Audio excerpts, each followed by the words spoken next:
Yo, what's going on, Sports Mafia fans? And we are here. Here we go. Show number 2. It's kind of lonely without Carson. I will say that. It's very lonely without him. But he'll be here Sunday, though, guys. He'll be here Sunday. He had to work today. You know, we're trying to do this so we can pay some bills for ourselves. We just need y'all's help. All right, guys. Well, today, on the story on the segment today, we're talking about baseball. We're going to talk about the lockout. What we're also going to be doing is we're going to be talking about the Olympic scandals as well. We're going to be talking about MMA, UFC 272. We're also going to be talking about a little bit of boxing. We're going to hop into the Olympic scandals after, MMA and boxing. That's going to close it out. We're going to do hockey shortly after baseball. I feel like this is going pretty good, though, so far. I feel like it's going really well. So we're going to go ahead and hop, right into it. What we're going to start with is the Mlb Lockout. And, what's going on with it? I'm not left-handed. All right, so the MLB was supposed to start on March 5th. They're pushing it back. They keep extending it. Guys, the weird thing is that this is what happened in 1995, too. That's what's crazy, is that this happened in 1995 after the Braves won the World Series. And again, decades later, the Braves win the World Series, and the lockout happens again. All in all, I feel like that the Braves need to stop winning World Series. That's just my opinion. I mean, I'm sitting here and it's like it's history is just keeps repeating itself. And that's cool. That's okay. The owners met on that Monday. They had a little meeting. The MLB commissioner came out and say, hey, we're going to go ahead and not do opening day, which is terrible. They're not going to do it. Rob Manfred announced on Tuesday that he was canceling opening day. The first two series of the 2022 season. That's crazy. That's insane. You're going to lock it out the first couple of games. It's just astonishing to me. I love baseball. I'm a Detroit fan. Got it right here. Wife's a Yankees fan. Her whole entire families are Yankee fans. But come on, really? You're going to make us wait? I want baseball back too, Heather. I want it back real bad. I'm tired of waiting. Let's get baseball back. Let's get these home runs going. Let's get the grand stage going. I'm tired of waiting. I'm tired of it. I want to see it. I want to get it going. I want to see what happens. Next on the segment, we have Tyler Sag's death.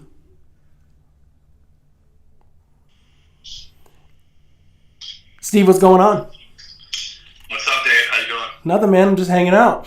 So we're sitting here. We're talking about the lockout.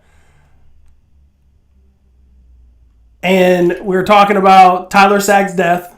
But how do you feel about the lockout? What is going on in your mind right now about this lockout?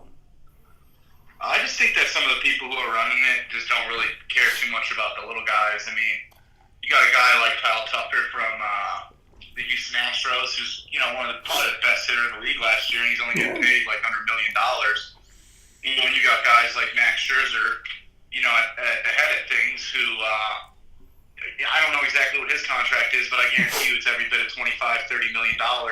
It's $130 million. He just signed it with the Mets. It's $130 million for 3 years. 3 years. Yeah, so break that down. That's a lot of money. So that's huge. He's not rushing to get things out. He's already got his chips, and he's not trying to pull for these other guys to get better pay and stuff. So yeah. I mean, it's just I just think that everybody's got to come together, and do it for the fans. I mean, I feel like every year they run into this almost for the last couple so on years, and it just stinks because I feel like it's people are going to end up getting tired of it and maybe, not draw too much interest. Man, I mean, I 100% agree with you. I mean, Heather is saying in the chat that she wants baseball back. Donna Gabala is saying that the MLB is driving the fans away. It's not good for baseball. And it's really not good for baseball because all the fans are ready to come back. We're ready to come back and see our favorite teams. We're ready to go back.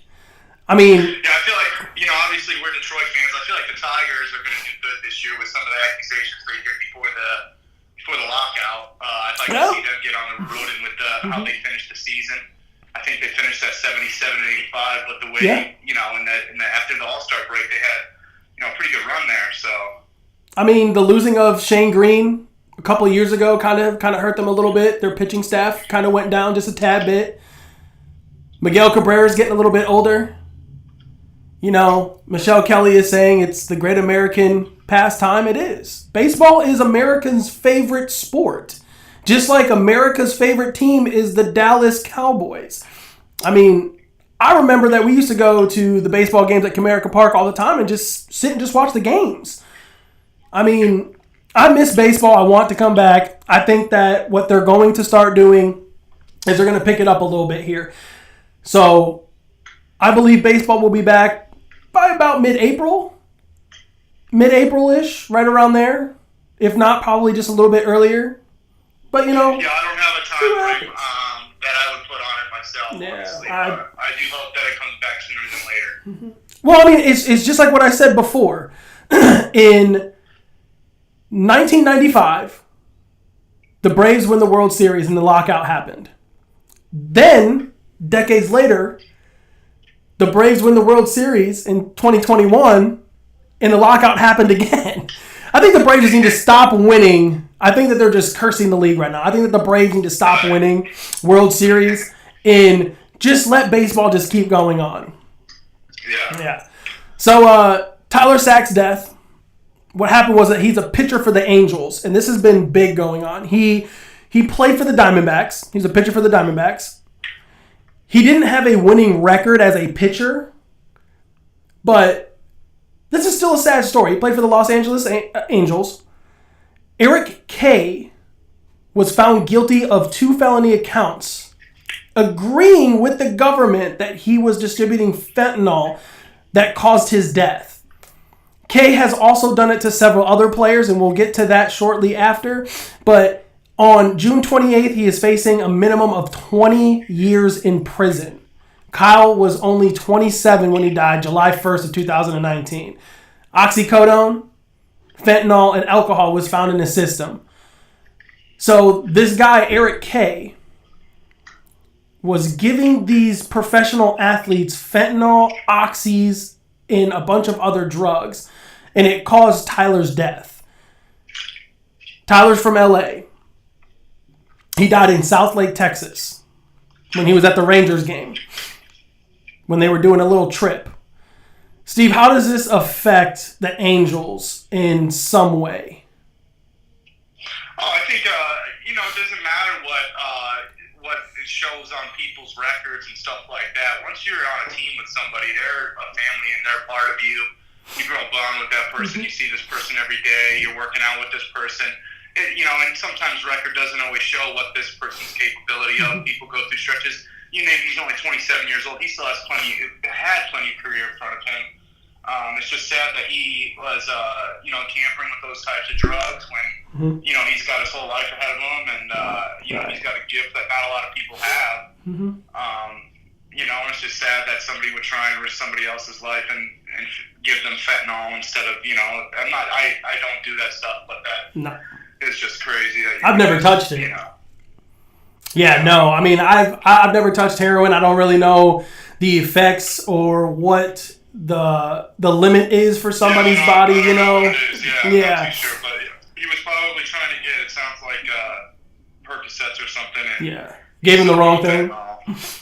Yeah, man. He tried to give him something that cost him probably cheaper. I don't know. You know how it is with those guys, but let's get back to the sports part. You kind of grow a bond with those guys on the team, and no matter what it is, it doesn't matter what type of player he was. It just matters sometimes what type of person you are. And guys, they got memories with that man, and not only that, but so does his family, and it's just kind of devastating. It's pretty sad. Well, also the other sad part is that 4 other MLB players are testifying Tuesday about what Kay was giving them. Matt Harvey, Mike Marone, Cam Bedrosen, and CJ Corn. I mean, I hope that, everything goes well. Condolences out to the families that have to suffer. So they were taking this for pain or something, are you saying? Or was man, dude, they were giving it to them for after pain, for their shoulder, their body. Right. Because they wanted to feel loose. They wanted to feel back. I know what you're saying. Mm-hmm. Yeah, they took too much. Yeah, so, I mean... He's definitely got some charges coming his way. Yeah, they all received oxycodone pills. All of them. Former Los Angeles employees accused of providing them. So, Los Angeles Angels staff is giving them these drugs, is what the story was saying. I mean, for me to be completely honest, 100%, man, it is just... It's so sad, man. And if anyone is going through this, man, please reach out to a family member, guys. Please reach out to somebody that can help you, because drugs are not okay. It will really destroy you. It's not like he was taking them. Yeah, absolutely. Of himself. But, I mean, with that being said, it just thinks that that's the way that they have to deal with their pain or something. There's not a lot of resource because of the tension that are on the muscles, right. From, throwing the baseball or, running or hitting or the fast motions, you know how it is in all sports. And absolutely. No matter if you're 300 pounds and 6'6", it still takes a toll on your body. Absolutely. It just means that it's going to take a harder toll on your body because you're much bigger. Yep. Well, after June 28th, guys, we'll have more on this story. We'll have more about what's going on. Right now, let's move on to Juan Soto. Juan Soto just got a $350 million contract extension for the Washington Nationals. This is big, man. He was supposed to be a free agent in 2024 season. They signed him to a fantastic deal. I think this is the better deal for Juan Soto, even though I feel like that he's staying because of the money. I mean, I would love to see what other teams would offer him in his free agency, but I think Juan Soto at Washington is a really good place for him to stay. I mean, the guy's a stud. His first year, he comes in and he wins a World Series. I mean, he's just fantastic. Steve, what do you got to say about Juan Soto? Oh, he's a stud. He's definitely one of the standout players on the Nationals, and you like to lock up your guys for the future so that they stay with you, especially at a young age like that. Because not only do you sign him at a contract at a young age, but as he gets older, if he's not, up to what he was when he was younger, you can always get out of the contract, and it won't put so much of the dead money on your later books, and you're able to make moves throughout the season and still be able to compete. So I do like it. It's friendly for both sides. I think that it's good for him, good for them. He's definitely earned the contract. You've seen him play. Everybody knows about Juan Soto. Probably one of the best contact hitters in the game that we have today, and he's definitely a young player. So yeah, absolutely. Always fun to watch. There's probably a group of about 10 of those young guys that are just going to be up and coming, and just you got to watch every single game they play, and he's one of them. Yeah, I mean, I worked at the Braves Stadium for 4 years, and I watched Juan Soto play. I mean, the guy's just an amazing player. He stands out. You know where he's at. You can see him from a distance.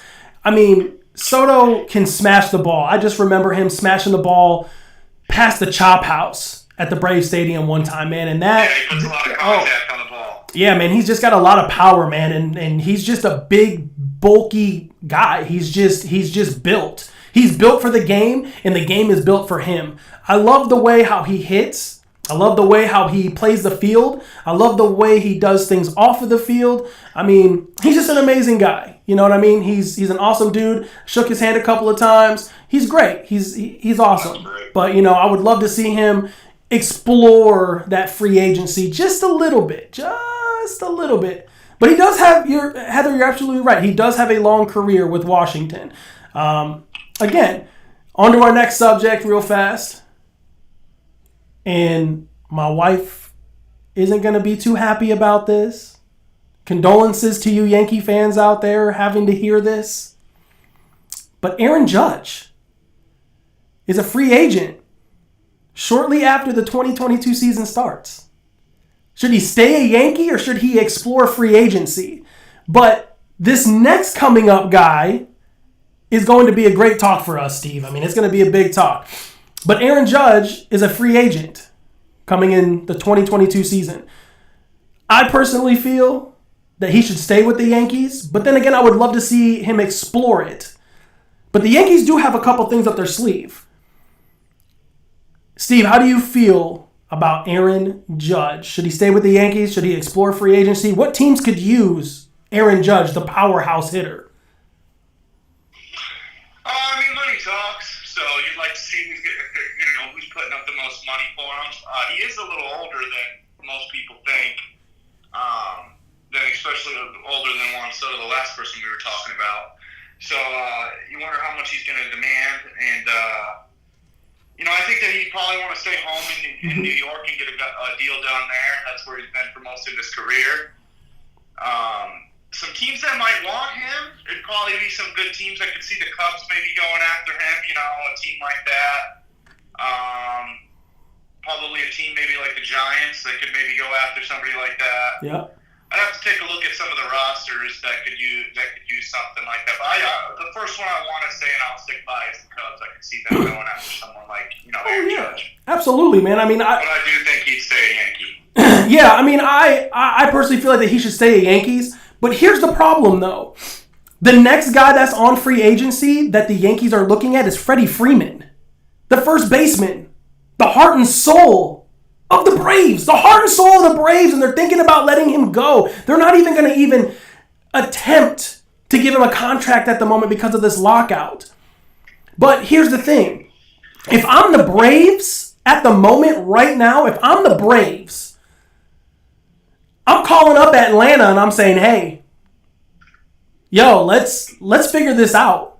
You give me Freeman, we'll give you Judge. Let the Judge in session come down here to Atlanta. That's going to be a killer outfield. That's going to be a killer hitting squad. But then again, the Brewers, Phillies, Mets, Angels, Toronto, Red Sox, Dodgers, the Giants are all looking at him at the moment. I mean, I feel like that, Freddie, you need to explore free agency and see what the offers are, but you're loved here in Atlanta. I think he should stay in Atlanta. I mean, Freddie's had an amazing career. He finally wins this ring, and now he's exploring free agency. Steve, what does this mean for the Braves if they lose Freddie Freeman? I don't know. I think last year you saw a lot of guys step up. Obviously, Freddie Freeman did his thing too, but they didn't even have, I feel like, one of their best younger players in Ronald Acuna Jr., and he'll probably come back at some point this season. And I just think that even if they do let him go, it saves them some money, and if they need to explore elsewhere, they can explore elsewhere, but they have a lot of young talent. Maybe load up on pitchers or something like that. Even though you are losing Freeman, I'm telling you, they've got a pretty good team, and there are guys on that team that can step up and take the position, Ozzie Albies, I think he came. I always knew he was a good player, but I'm calling him a great player now. He's him and Acuna when they come back. Maybe it's because Acuna was in my eyes so much, but Ozzie was showing me something. Mm-hmm. Well, I mean, Ozzie Albies is a great contact hitter, man, dude. He is a base hitter. He's a base stealer. That is something that the Braves, I feel that what the Braves are thinking in their mind is they have two best friends, Acuna and Albies. I feel like that they're going to keep them together. They're not going to go anywhere unless they get a contract deal together.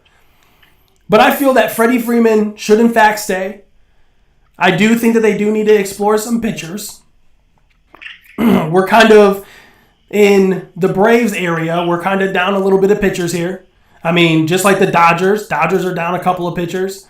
I mean, New York just signed Max to a $130 million deal, while Seager just agreed to join the Texas Rangers for $325 million for 10 seasons. I mean, there's just so much big things that are happening right now in this sport of baseball that we all love. It's literally insane. Heath is saying that Judge is overrated. And Freeman will stay. Yeah, I think the same thing. I think Judge is a little overrated. I don't know, man. I think his last year's. I don't like the last year's numbers. I don't think that he's. But look at what New York has. New York literally has so many hitters on that squad. They have way too much talent not to win. Playing though, Dave? Yeah. Oh, well, yeah, but we're talking about his production now. I'm saying his absolutely. Production. I do think that it comes to a point where a player loses that, and then it's just kind of a name, and people just kind of get caught up on the name. Oh, Aaron Judge. And then you kind of go back and look at the numbers like, that's another guy. The Yankees, I don't think that they're really afraid to lose a guy like Aaron Judge. I do think that they have plenty of other ways they could go about things if they did lose Judge. Mm-hmm. Obviously, like I said earlier about the Skaggs thing, you have a bond with players you make on the team, not only that, but with management and organization.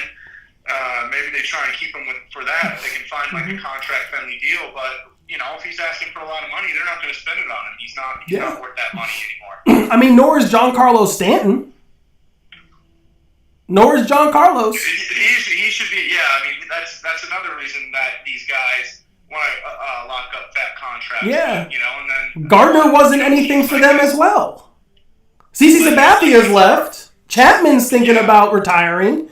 I mean, the Yankees just need to figure out something, and I really do believe. I mean, LaDonna is also saying, losing Freddie is going to hurt, but she's also agreeing with you, saying, that Judge is a little overrated. Braves do need pitching, but the Braves did come together, and I think, as well as what Heather is saying, is that the Yankees are scared to lose Judge. That's 100% the fact and the truth. Judge, the reason why his 2 years has gone down just a little bit is because there's so many other players that are on that team that are all superstars. They have 5 or 6 different guys in that lineup that can contact hit, that can hit those home runs, those deep bombs. But, again, I think that Aaron Judge needs to explore free agency, see where he can go. Don't go anywhere where there are, big enough guys. Like, don't go to Washington. Don't go to the Reds. Don't go to the White Sox. He needs to go somewhere where they need him to be that all-star player. Because of that, the Yankees, they don't need him to be that all-star player. I mean, do you agree, or how do you feel about that subject, what I just said? Yeah, I agree with you, Dave. All right. Carlos Carrera, shortstop. He's heard from the Yankees. He's heard from the Red Sox. He's heard from the Dodgers and the Cubs and the Braves. He was also offered a 5-year extension for $160 million by the Astros. Stroman said that they want him in Chicago. What do you think? Do you think Chicago would be a good place for him? Or do you think the Yankees, Red Sox, or the Dodgers or the Braves would be a better fit? I'm trying to think. You just said Yankees, Red Sox, Dodgers, Braves? Yankees, Red Sox, Dodgers, Chicago Cubs, and the Braves. Oh, I mean, obviously, if the Dodgers can work a deal with him because they just lost Seager, that'd probably be a great, thing for him. And he's definitely one of the better players in the entire league, especially with what he did. There's a couple of different stats that you look at on certain guys, and he's in the tops of a lot of them when it comes to hitting and fielding. Mm-hmm. He's going to ask for every bit of $300 million, just like Soto, and you see guys getting deals like that. So I don't know exactly how many years, maybe like 7 years. With Soto, you said 10 years. Oh, they offered him 5 years, $160 million by the Astros. No, I'm talking for Juan Soto. Oh, Juan Soto got 10 years for $350 million. Yeah, so I mean, he's 24, and this guy is 27. Soon to be 28, I believe. So I think I read something about his contract probably being like 6 to 7 years, and he's going to want like $280 million. So I saw that before we got Javier Baez as a Tigers, they were talking to him because we have ties because of our manager was with the Houston Astros for a while. They had ties together, and they actually have a decent relationship. They sat down and had lunch together and stuff, but I think they went on Javier Baez saving some money. Mm-hmm. Who knows what's to come after the with the lockout, they could make some more signings. They could not. They've got a good roster right now. They've got 2 young guys who are top 5 prospects, and Riley Green and Spencer Torkelson. So they're going to be an exciting team. Yeah. Well, I just want to apologize to Heather real quick. I read her comment wrong. It says they aren't scared to lose, Judge. So, my bad. I'm sorry. My buddy Heath is saying, where's your glass of bourbon? Saying that Judge should be a DH hitter, designated hitter. But, again, Stroman wants him in Chicago. I do think that Carlos Correa could do well in Chicago. I think it would be a good spot for him to go. I think that the Red Sox would be in a decent spot for him to go, but the Red Sox are also in that rebuilding stage as well. The Dodgers are pretty much doing the same thing as well with Mookie Betts. I mean, they just lost Seager. So, we'll see what happens, man, coming up. I don't think the Red Sox or the Dodgers are in rebuilding, though. They're there and they're ready to go. Really? I don't know, man. The Red Sox just kind of are picking up some players and sending them up from AA to AAA. And they've also sent a couple people from AAA up. Players. They've got their roster stacked. They've got a lot of guys. I mean, they do have free agents and Cassidy. I think it's Martinez. Sorry, I was going to say Castellanos. But I mean, they've got a good roster too, dude. It's the same thing with the LA Dodgers. They're stacked, and they're always going to be stacked. And those teams don't rebuild. They only gain players. They're never rebuilding. Absolutely, 100%. I mean, I don't know. I mean, I'm looking at what Texas Rangers could need. The Rangers could use a shortstop. Well, they just signed Seager. Yeah, that's true. But, I mean, what about Freddie Freeman? Aaron Judge? I mean, there's a bunch of people that are right now on this list that could really be used at the Texans, at Texas. I mean, they offered him $160 million. The Astros, cheated the last few years. I mean, they have Jordan Alvarez. Dodgers have Kershaw, starting pitcher. I mean, I think that would be a good team for him to go to, I think it would be a really good team for him to go to. But, we'll see what happens. Moving on, World Series. Congratulations to the Braves. Congrats. Soler was the MVP of the World Series. They won it at home, or they won it away at the Astros. The Astros was a favorite to win the World Series. The crazy thing is that the Braves won 4-2. The Braves didn't start off that great this year when they won the World Series. They didn't start off great at all. Not one thing did they start off good at. I mean, Ronald Acuna's down. He's out. Didn't play. Albies went down a couple of times. Rehabilitated, came back. Freeman was there. Played it out. Austin Riley finally stood up. Okay. In the beginning of the season, he had a couple overthrown balls to first base. He had a couple misses out there in the outfield as well. Austin Riley's stepped it up. What I take away from this World Series is that if the Braves get rid of their players like they have been for the past decade, you're never going to see another ring again. Steve, what do you take from this World Series that we watched? What do you take from this?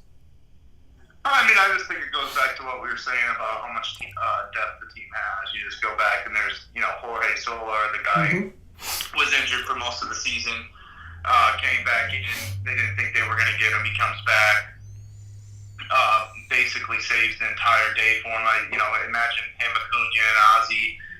You don't need so much money invested in so much field guys when you got that. You can sit with that and the sticks will ride. Right. Find some role-playing guys and you go ahead and you get some pitching and stuff like that, and you boost your pitching up and some bullpen. And, I do think that the Braves are in a good position like a few other teams in the league. Like we were just talking about, their team that don't rebuild, they are only going to gain. So if they do lose Freddie Freeman, I know that, Braves fans love the guy. He's been there for a long time, but it happens in this business, and guys like that want to chase some money sometimes. Or we'll see what kind of guy he is. If he's going to take the hometown discount, or is he going to go ahead and? I'm not saying he's a hometown guy, but I'm just saying where he played at.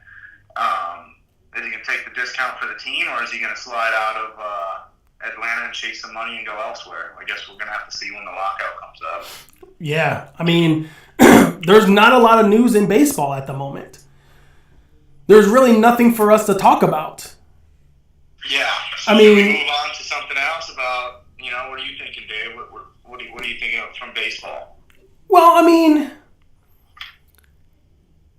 Blackman just left the Rockies. The Rockies didn't do that good this year at all. Miami's not doing much. I mean, you look at the White Sox. The White Sox have 2 studs. And the White Sox are doing actually pretty decent. Yeah, they've got a lot of young talent. Yeah, they got a lot of young talent. I think their oldest guy is 29. Their youngest is 22, 23. And they've got a lot of good starting pitchers. Yeah. Luis Rogers, I mean, dude, he was the hottest rookie when he came in. He got hurt his first season. Yordan Alvarez is the same way. Yordan got hurt too, down there for the Astros. Sam Huff is looking pretty decent. Even though the Astros were cheap and stuff, they do have a really good roster. There's a couple teams out there that have some, I shouldn't say a couple, there's several teams out there that have some pretty good rosters. Right. Yeah, I mean, I agree. Jason Dominguez. Steve, have you heard this Martian? Have you heard of the Martian? Jason Dominguez? Yes. Jason Dominguez started at single A, worked his way up to double A, worked his way up to triple A, plays for the Yankees. If you guys haven't heard this kid, you guys need to go look him up. This guy is literally crushing the ball. 16 years old and he gets drafted already. He's a prospect. This kid has already had 20 home runs in the middle of the season. And then he got moved up to double A real quick. Jason, should he be at the MLB stage at 18 years old, or should he stay and just learn a little bit? Steve, what do you think about Jason Dominguez, and where do you think that he should go at this point? I just think it's kind of somewhere where they sit down and they talk about it, but at the end of the day, if you got it, you got it. There's no holding somebody back like that. It's just you unleash and just watch the beast go. You know what I'm saying? Yeah. I think there's just only so much that you can do that. Somebody's just got a God-gifted talent, and you just let them go. Yeah. Hey, man, I agree. All right, man, so we'll hop into hockey real quick. This will only take about another 10, 15 minutes, guys. We're going to take a quick break. Then we're going to get into MMA, boxing, the scandal.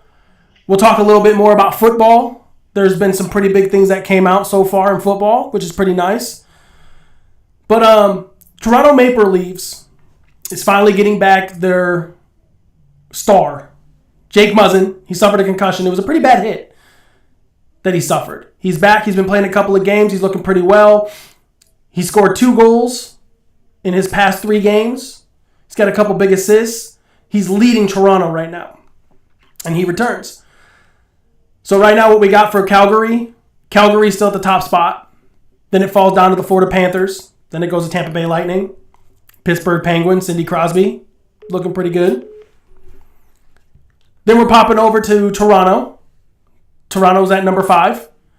The Rangers next at 6. Boston Bruins following right behind. Washington Capitals is at 7. Alexander Ovechkin, he's looking pretty good. Still holding number 1. He's still the number 1 player in the league.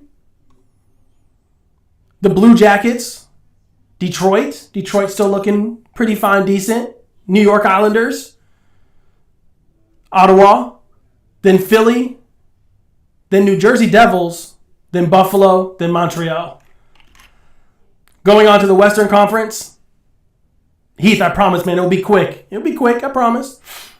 Colorado Avalanche, number 1. The Blues at number 2.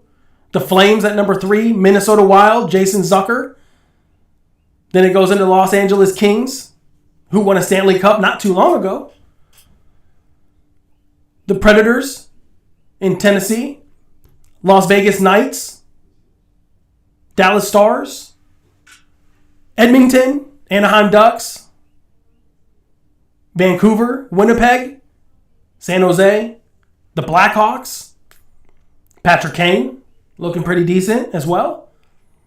Then the new team, Seattle. Seattle's at the bottom, second to last. And the Arizona Coyotes following at the very bottom. Guys, who I got for this Stanley Cup is going to have to be the Hurricanes. And I think who the Hurricanes are going to play is the Calgary Flames. All right, guys, we're going to go ahead. We're going to take a quick little 10-minute break. We'll be back shortly, guys. MMA is coming up next.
Hang on. What?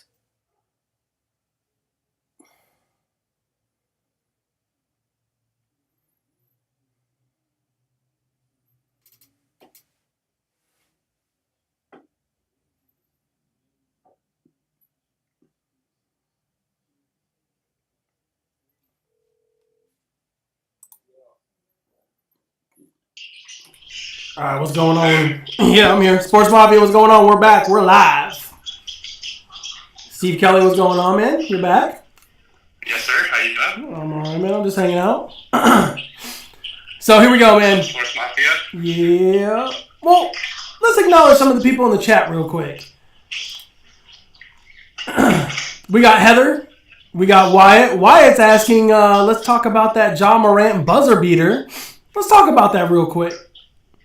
Steve, did you see that? Yeah, wasn't that something, Dave? That was insane. Yeah. Wyatt, I will say this. John Morant is going to be one of the best basketball players that we've seen in a long time.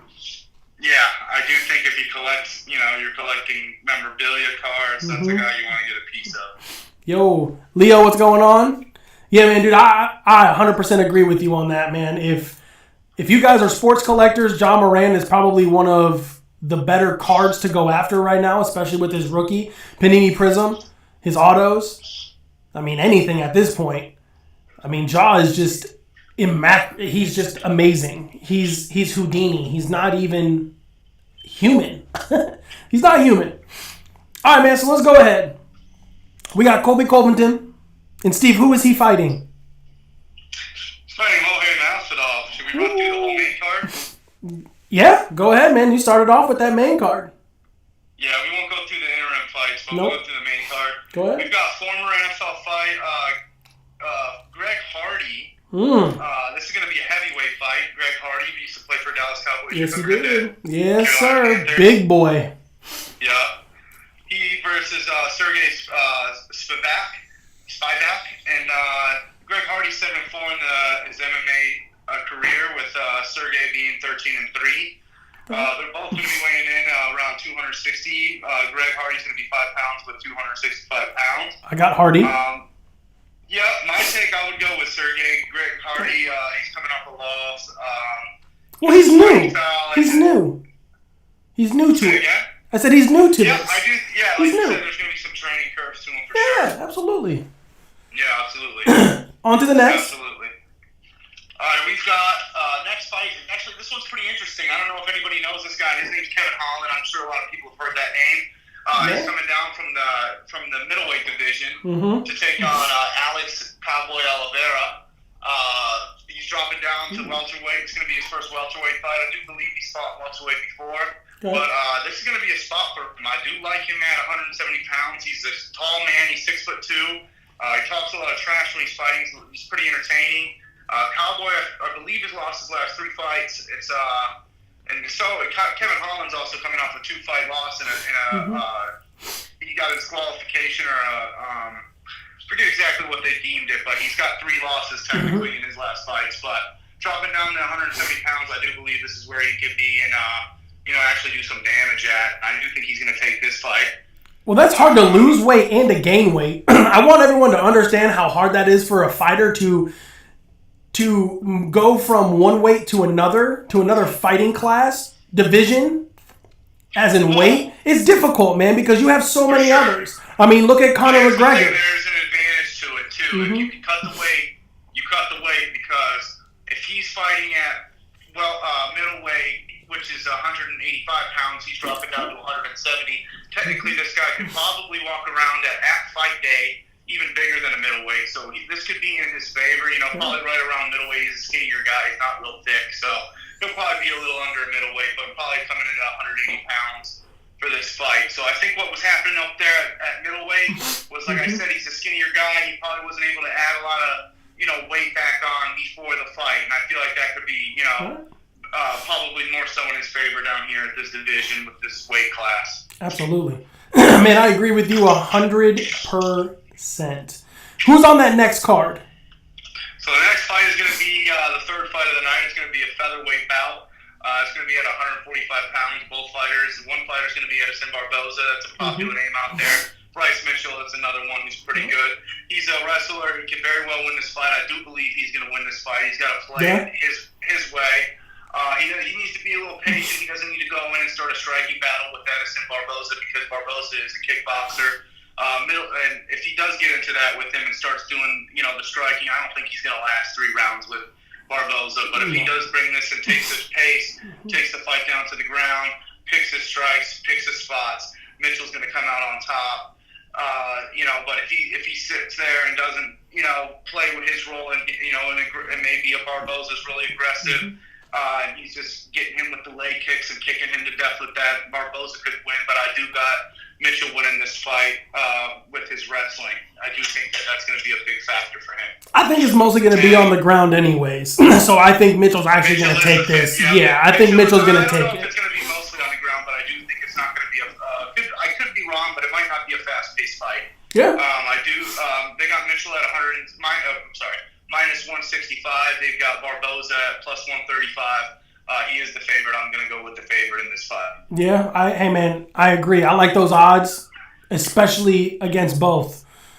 I mean, I think Mitchell is going to dominate just for this reason, because if it does go on the ground, he's a wrestler. I think it's going to go to the ground, and I think he's just going to hold him there the whole time. I don't think this fight's going to be a stand-up fight, or this fight contending is not going to be a stand-up fight contender. So I do have Mitchell as well. Who's on that next card? So these next 2 fights that I'm going to say, these ones are going to be pretty interesting. I do like these ones a lot. This is going to be a cool card. I do think the next couple of UFC events are going to be really good. There's a lot of them, even like 273, 274. Those are going to be good ones. But let's get back to this one right here. This is going to be the co-main event. The original fight was going to be Rafael Fiziev, but he had to back out. This fight was actually supposed to happen at a different event, but it got pushed back to 272. And now Rafael had to back out, Rafael Fiziev, due to COVID. So now there's somebody who's going to come in. In comes Renato Moicano. Wow. He just had his previous fight, I believe at UFC 271. So he just fought about 3 weeks ago. He's taking this fight on a 4 days notice. He's going to be coming out from Brazil. So there could be a little bit of jet lag with him and maybe a recent weight cut, but who knows? It could be. Some of these guys who are just fought, they're still walking around just because they know that maybe they've got to step in one of these events nowadays. You know how it goes. This could catch us by surprise, but a lot of times in the past it has definitely gone against the fighters. Yeah. Some of the guys that the UFC 271, he fought Alexander Hernandez, which he came victorious in that. Some of the guys who he's fought Donald Cerrone, he's fought Anthony Pettis, Benson Henderson. That's a good one. Tony Ferguson.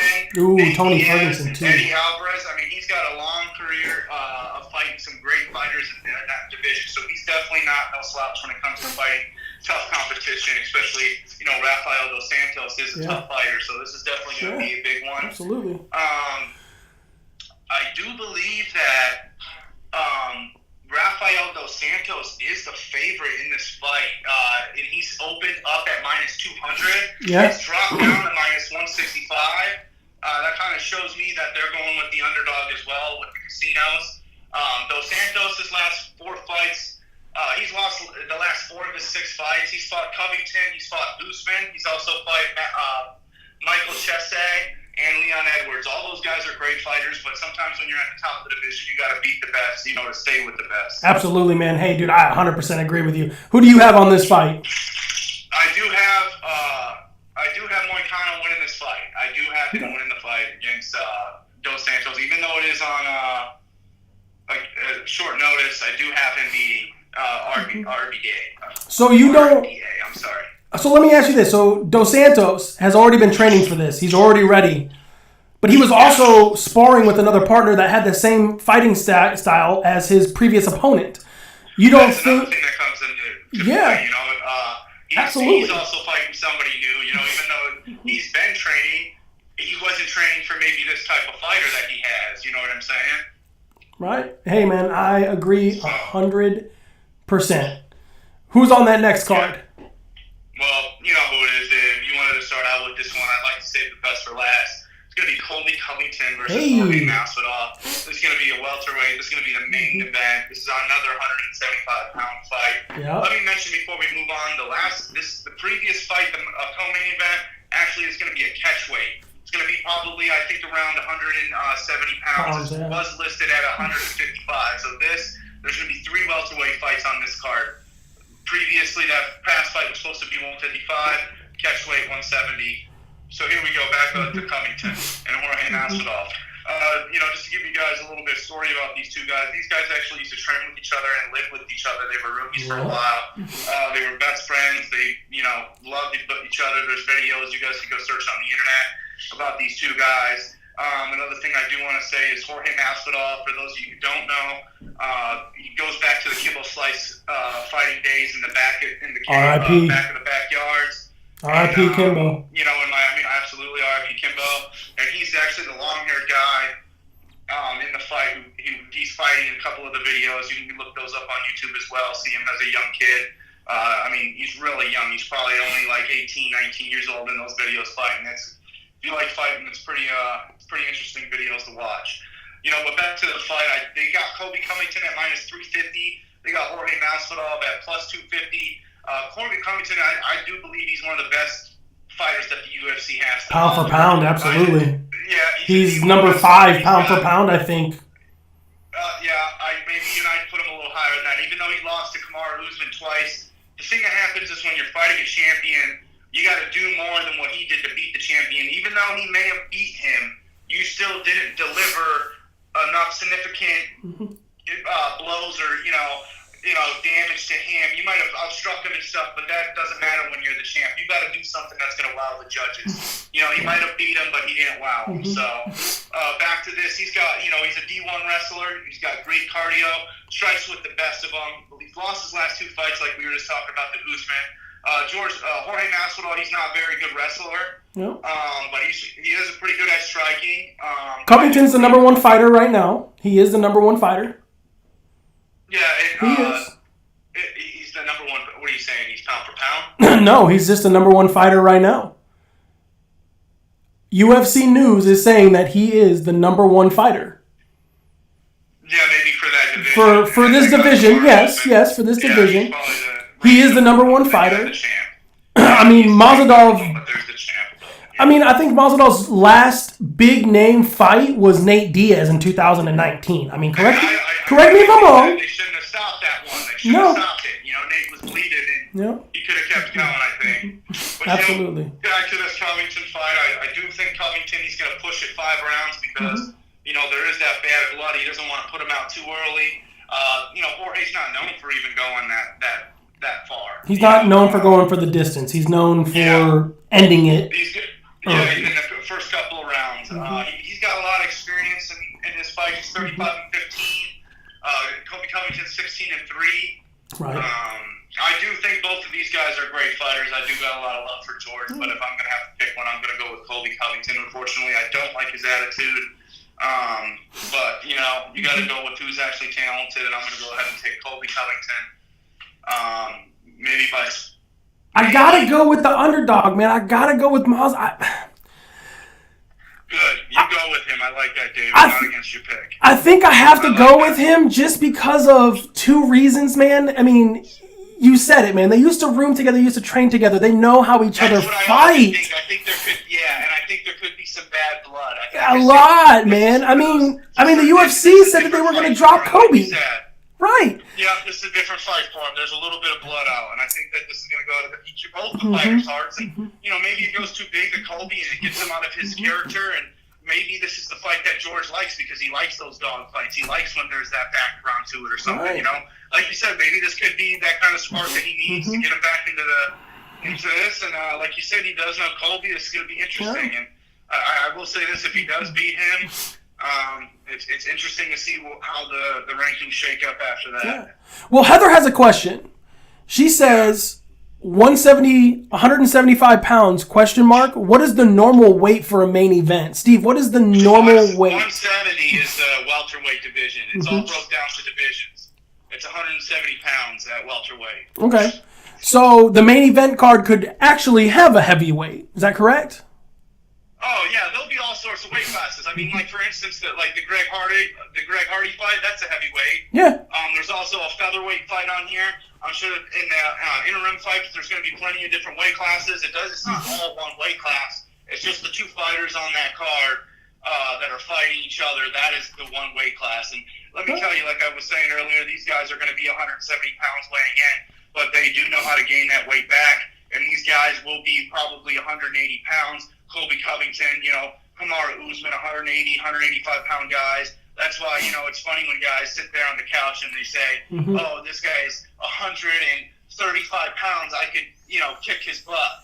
Well, not realistically. This guy's probably 170 pounds walking around with all his technique. He's like, that's why you have to register those guys. Because if you think that they're walking around their whole life at 135 pounds, granted there are probably a couple guys who are roughly around that, don't get over 150, but some of those guys in that weight are, 160, 170-pound guys that cut down that low, and that's what they fight at. And they're not naturally that big, but they cut the weight to fight at that weight class. So, right. That's just something else I want to throw out to you to show how, crazy weight cutting and how, crazy these guys are with the sport and what it actually takes. Well, these guys are walking lethal weapons, man. They're like a firearm. They're literally walking weapons, man. They can hit you in the throat one time. They know all your pressure points. They know how to dislocate your arm. They know how to break your neck. They know how to snap your neck. They know how to do all these things.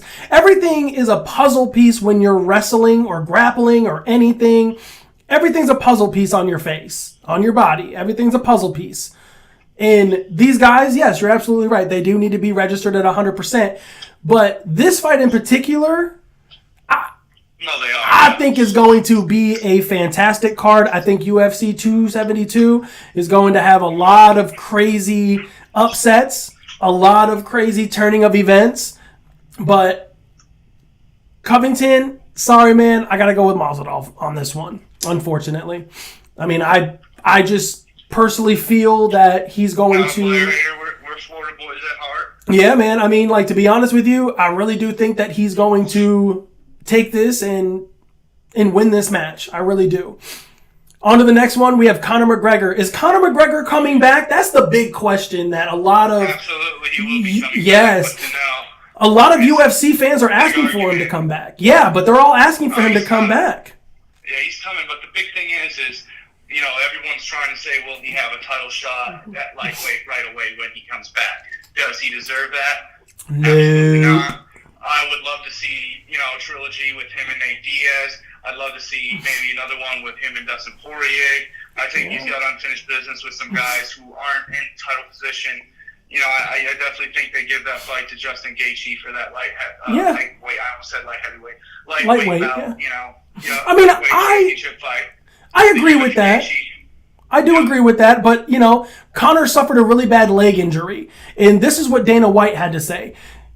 When TMZ asked Dana White, the UFC president, on Monday, are you expecting the Irish superstar to fight this summer? Dana replied, yeah, absolutely. The 33-year-old is expected to come back in 2022 in the summertime. Yeah. And Dana also said he's doing all the right things. Yeah. Dana also said he's doing all the right things right now. Now, Conor is a money guy. This is the thing. Like you just said. I'm sorry to interrupt you. No, you're good. You're good. You took the words right out of my mouth. Mm-hmm. Conor is a money guy, like you just said. They want the money back to the sport. They need their money guy. They'll do anything for their money guy. At the end of the day, and just bringing him back and getting him ready and back into the sport. That's something that they need. Mm-hmm. Well, I mean, LaDonna's also saying the fighters probably have to be careful with cutting weight as well. So we're going to go back to this subject real quick. Sorry, guys. Cutting weight. I mean, what she says is that the fighters got to be careful of cutting weight. Yeah, that's true. It could cut to a point where they don't feel right in the ring. And that's a big thing, too. What she's saying about cutting the weight is you got to watch how you cut it. You can't go in there and, cut 10 pounds in Yeah. one day. Yeah. Whereas that's why they have these weight managers, and they're going through and they're seeing, what they're doing, dieting and everything, and they're getting them down to the right weight, day by day. Well, I remember in this one, I think it was Tito Ortiz versus Chuck Liddell, when they were on the Ultimate Fighter. A fighter had to lose, I think it was 5 or 7 pounds, and they locked. I do remember that. Yeah, and they locked him in a sauna. Yeah, and they locked him in a sauna for like hours on end, and they had to pick his helpless body. Yeah, they had to help his helpless. Josh Koscheck and Chuck Liddell. Yes. Yes. Thank you. It wasn't Tito. Okay, now I'm starting to remember. Yes, they had to help his body. They had to pick him up out of the sauna because he couldn't move, and they put him on the scale. Yeah, that was insane. But guys, listen, Conor McGregor's all about the money. He's one of the greatest fighters on this planet. This guy is a very good entrepreneur. He has his own alcohol line, his own whiskey. Steve, what's his whiskey called? Do you know?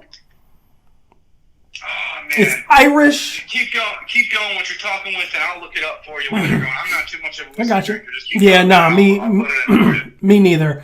But I think what it is Conor McGregor. He's all about the money. He's all about the cash. He said it before when he fought Nick Diaz. I got it right here, Dave. What is it? Proper 12. Proper 12. Yes. I'm not a big whiskey drinker. I mean, I haven't drank in 5 years, guys. But the crazy thing is that Conor is all about the money. And that's cool. That's great. That's awesome. When he fought Floyd, he was all about the money too. That's the biggest payout he's ever had when he fought Floyd. I feel like that Floyd should have lost that fight. But Conor got tired after, 9 rounds. He's not a boxer. He's an MMA fighter. He's quick to the punch, quick to the kick, and it's done. I think Conor coming back to UFC is going to bring the fans more in. What I would like to see. The fans are always there. I just think yeah. But the fans are going to be excited for this. You're right, Dave. I know what you're saying by fans. You're saying everybody. Mm-hmm. Everybody will be there. They will be there and buy that. Yeah, absolutely. Yeah, it'll be like one of the biggest pay-per-views, I think, for the UFC when he comes back. Now, who he should fight is another subject. I'm not really 100% sure on who he should fight. I don't think he should get the opportunity at the belt right away. But then again, Dana White is a money man too. I mean, the guy's worth over $3-something billion. His company is worth over $5 billion. I mean, if Conor comes back, I think they're going to give him that opportunity to fight for that belt. And I think that's a good spot for Conor to come back at 33 years old. I think that he will fight not as long as Dan Henderson has. But we'll see what happens, man. I'm actually kind of excited to see what's going to happen with Conor McGregor. So going on to the next. Boxing. Steve, do you know a lot about boxing? Yeah, I know some of the guys. Okay. I don't know too much. Okay. But I know fighters. I know I know who's decent, but I don't know the bottom. I wouldn't say the bottom guys, but I wouldn't. I know the main guys that they talk about. Yeah, I got you. Well, Chris Colbert, 16-1, 6 KOs. He wants a rematch against the 2016 Olympian Hector Garcia. That's 15-0. That has 10 knockouts. That's pretty impressive. 15-0 with 10 knockouts. That's impressive. Chris wants this fight because after he suffered an embarrassing one-sided 12 rounds defeat against him, he wants another one. He wants a chance at that WBA super featherweight title again. Do you think that they're going to give Chris this opportunity? He's only lost one fight, and this is the only fight that he lost. I think they're going to give him the opportunity again to go up against Hector Garcia, but it's all about if Hector wants to do this again. Steve, what do you feel about this? Do you think that he should get another chance at this featherweight title? Or do you think they should let somebody else get a chance at this featherweight title? I just would have to look at the prior history and the fights and what the fight came out to be, and what the last fight was. Did he earn enough to get another rematch? You go back to another fight, the UFC, where you got Colby Covington, who did get a rematch with with Usman, and you see because the fighting, hey, they probably could even get a third one going. It's the same thing that kind of goes with Conor and Dustin Poirier. Right. So you just kind of look to see if the guy did enough and does he deserve it. If he does, then yeah, of course. Yeah, absolutely, man. I mean, I agree 100%. Going on to this next one, Gary Russell versus Viktor Postol. Gary is 15-0. Now, this is impressive. Listen to this. 15-0 with 15 knockouts. That's impressive. That's really impressive. After he beats Josh Taylor following in the 10th knockout, 10th round knockout, Victor is 31-4 with 12 knockouts. I feel like that, Gary deserves. Gary deserves it. Gary deserves to come back, get this win. I think it's exciting for him and his team. I think it's super big for him as well. But Victor's getting a little older. Victor's up there in age right now. I think he's like 40.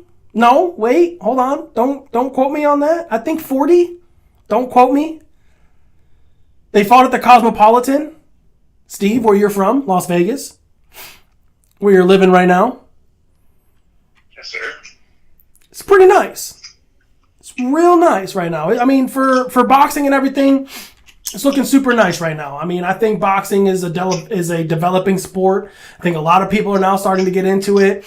You know that our mom and dad loved boxing. Mom used to call the fights before it would happen. I feel like that boxing is becoming a developing sport for other people. How do you feel about the boxing world right now? Do you feel like it's developing more, or do you feel like it's where it's at and it's going to stay where it's at? I do agree with you, Dave. I do think that it's it's catching more eyes of people. Another thing that I like is that they're not really running away from the opponents anymore. They're finally going after them. They're fighting the big ones like they do in the old days where everybody's getting it. And, they're not just handpicking who they fight just to get a win or something like that, Right. I agree, man. 100%. I think that boxing is going to be staying to come. Now, Steve, this guy is super well known. We're going to jump into the Olympics real quick. This guy is well known. He is retiring. He's a snowboarder. He's a skateboarder. He's a 3-time Olympic gold medalist for the half pipe. He has the most X Game gold medals. He's also won 10 ESPY awards. That's a lot. Guys, Shaun White is finally retiring. Shaun Roger White was born September 3rd in 1986. I mean, we watched him growing up. You remember him, Steve? We watched him growing up. He looked like Carrot Top with his hair. Oh, absolutely. People used to call him Carrot Top. Yeah, absolutely. One of my fiance's favorite snowboarders is Shaun White. She's pretty big herself, too. Yeah. Shaun White, man, dude, this guy is a phenomenal skateboarder, phenomenal snowboarder, great all-around guy. He fell on his last run. He fell short. And it was sad to see him go down like that. He rides down with honor. He gets to the end of the half pipe. His mom and dad are standing there. He's crying. Everyone's rushing out to congratulate him for all the years.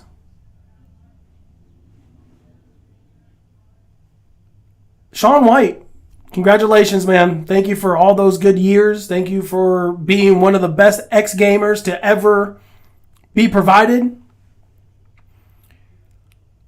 Doris, we are going to be talking about college basketball on Sunday when Carson gets here. Sunday is going to be basketball. College basketball, because that's when they're going to have the brackets out, I believe. Steve, is it sad to see Shaun White go? Or is it? Absolutely. I mean, you got a lot of memories with this guy. I think that goes for everybody. Just when you got somebody you grew up with, it kind of tells you how old that you're getting, unfortunately. But with that being said, it's just sad to see somebody like that go, and hopefully that opens a new path for somebody else to step in for us, in the Olympics. And thank you for what he's done, and just it's awesome. Yeah, man. All right, guys, we're gonna jump into the Olympic figure skater, and then after this, we just got some breaking news after this.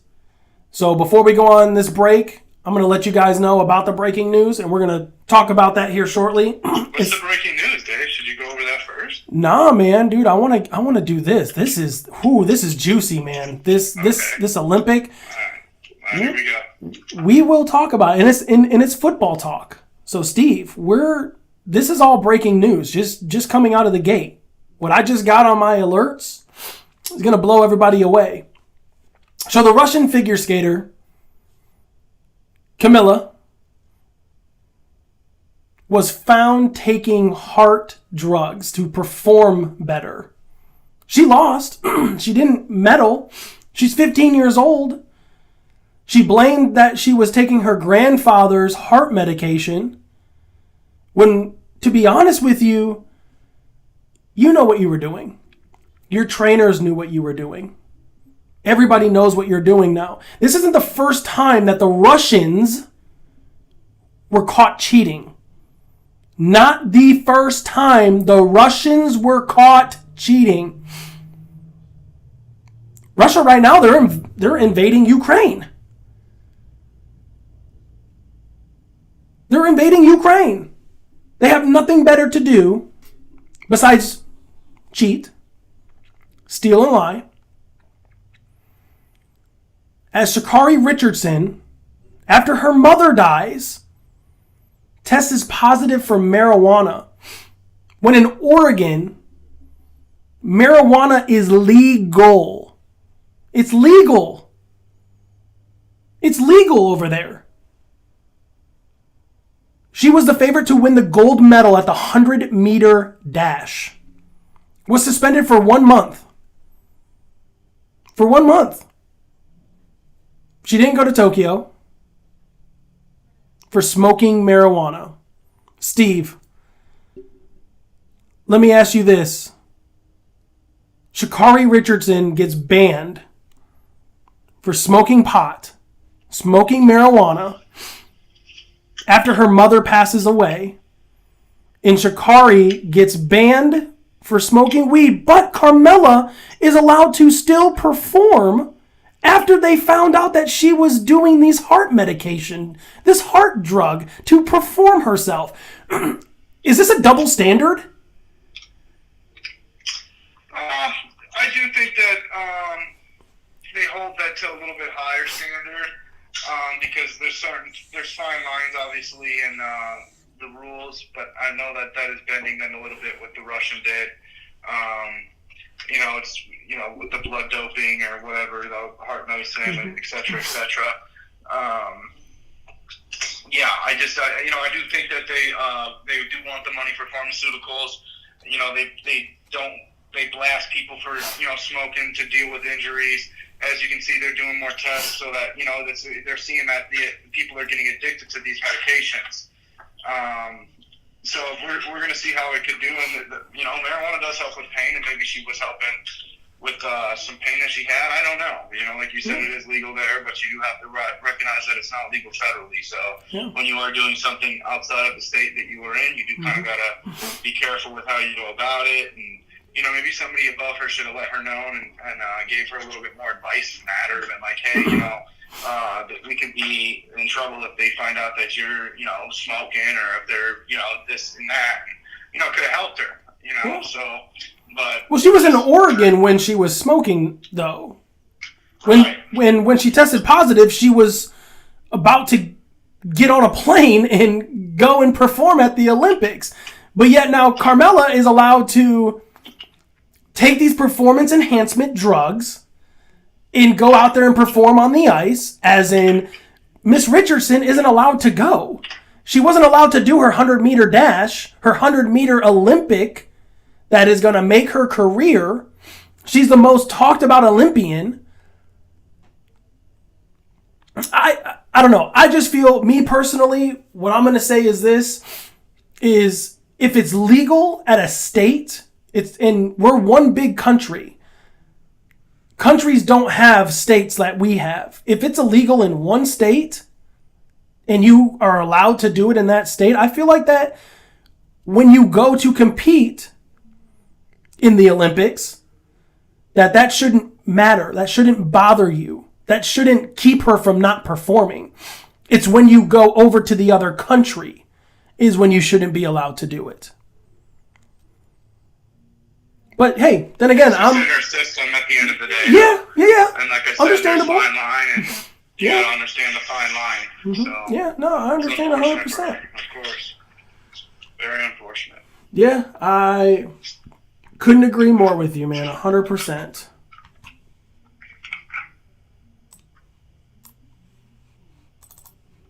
I could not agree with you more. All right, guys, we're gonna go ahead and take a quick little 10-minute break. When we come back, bro, the Dolphins GM just mentioned that they closed the door on Desean Watson. That's the breaking news, guys. When we come back, we're going to go ahead and talk about it. About Desean Watson and the Dolphins and getting the door closed on him. When we come back... Wait. Hey, so what Michelle is saying is that she was representing our country. Marijuana is not legal on the government level. Yeah, you're absolutely right. Yeah, that's level, like we said. Yeah, that's what Steve just said. I mean, hey, I don't know. I just feel like that if it's legal in one place, then you should be able to perform at the highest standard. And for her to be shut down, I feel like that it is double standard. But that's just my opinion. All right, guys, when we come back, we're going to go ahead and we're going to run this through with Desean Watson on the GM closing the door over there at the Dolphins, guys. We'll be back. Keaton, what's going on, man? How you doing? We'll be back. Sports Mafia.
All right, guys, what's going on? We are back. sportzMafia. Yeah, let's do it. So, guys, the Dolphins GM. This just came in. The Dolphins GM Let's hear this. has shut the door on Desean Watson. Now, remember this. Desean wanted a trade. He was dying for a trade to get away from the Texans. But now, the Dolphins slammed the door on him and said, nope, you're done. Steve, what does this mean for the Dolphins? I mean, I know that they have Tua, Tagovailoa, Yep. but what does this mean for Desean Watson now? I think it opens the door, obviously, up for another team. It's just sad that too much talent right there for, a career to be wasted by, the allegations brought upon him. I don't know if they're true or not. I'd love to find out just so you can, obviously form your own opinion about the situation and, hear and just, find out the truth. That's the best thing. But if it's not true or whatever, it's also good to hear that so the man could be set free. Another thing that they could do is, pay out some sort of money to make all parties happy and just wipe hands clean with it. Mm-hmm. That's always another option. Just to say, who knows if he did it, who knows if he's, et cetera. Just leave it as a mystery and it's not like a mark on his, career. For the Dolphins, though, I do think that it doesn't mean, much. Obviously, it would have been an upgrade, but you don't want to go ahead and deal with that stuff when you've got somebody, as I was saying on the show the other day, coaches kind of look at, young talent that they have and being able to develop it. Like we were talking about Jimmy Garoppolo and the Tom Brady situation where they took Jimmy G over Tom Brady when he was leaving the Patriots. And obviously they shouldn't have done that. But, this is another situation where they evaluated age and talent level. And with him being, so many years younger, it would have cost a lot to get Watson. That's another thing. You don't want to give up too much when you've got so much young talent. You want to be able to keep your young talent and grow them as a team because at the end of the day, that's what's going to make your team better. That's what's going to, that's how good teams grow. They start out young and you got a cheap quarterback on your books, like as in Tua, and you can pay players other than quarterback big money so that you can bring in other guys. Obviously defense wins championships and stuff like that. Right. Yeah, absolutely, man. 100%. I mean, what Donna's saying is that she doesn't blame him. Watson has too much baggage. That's absolutely right. As we talked on the first show, he has 22 filed cases against him right now for massage parlors. He has 22 of them. That's a lot. I mean, 22... If it was like one or two, then all right, but 22 of them?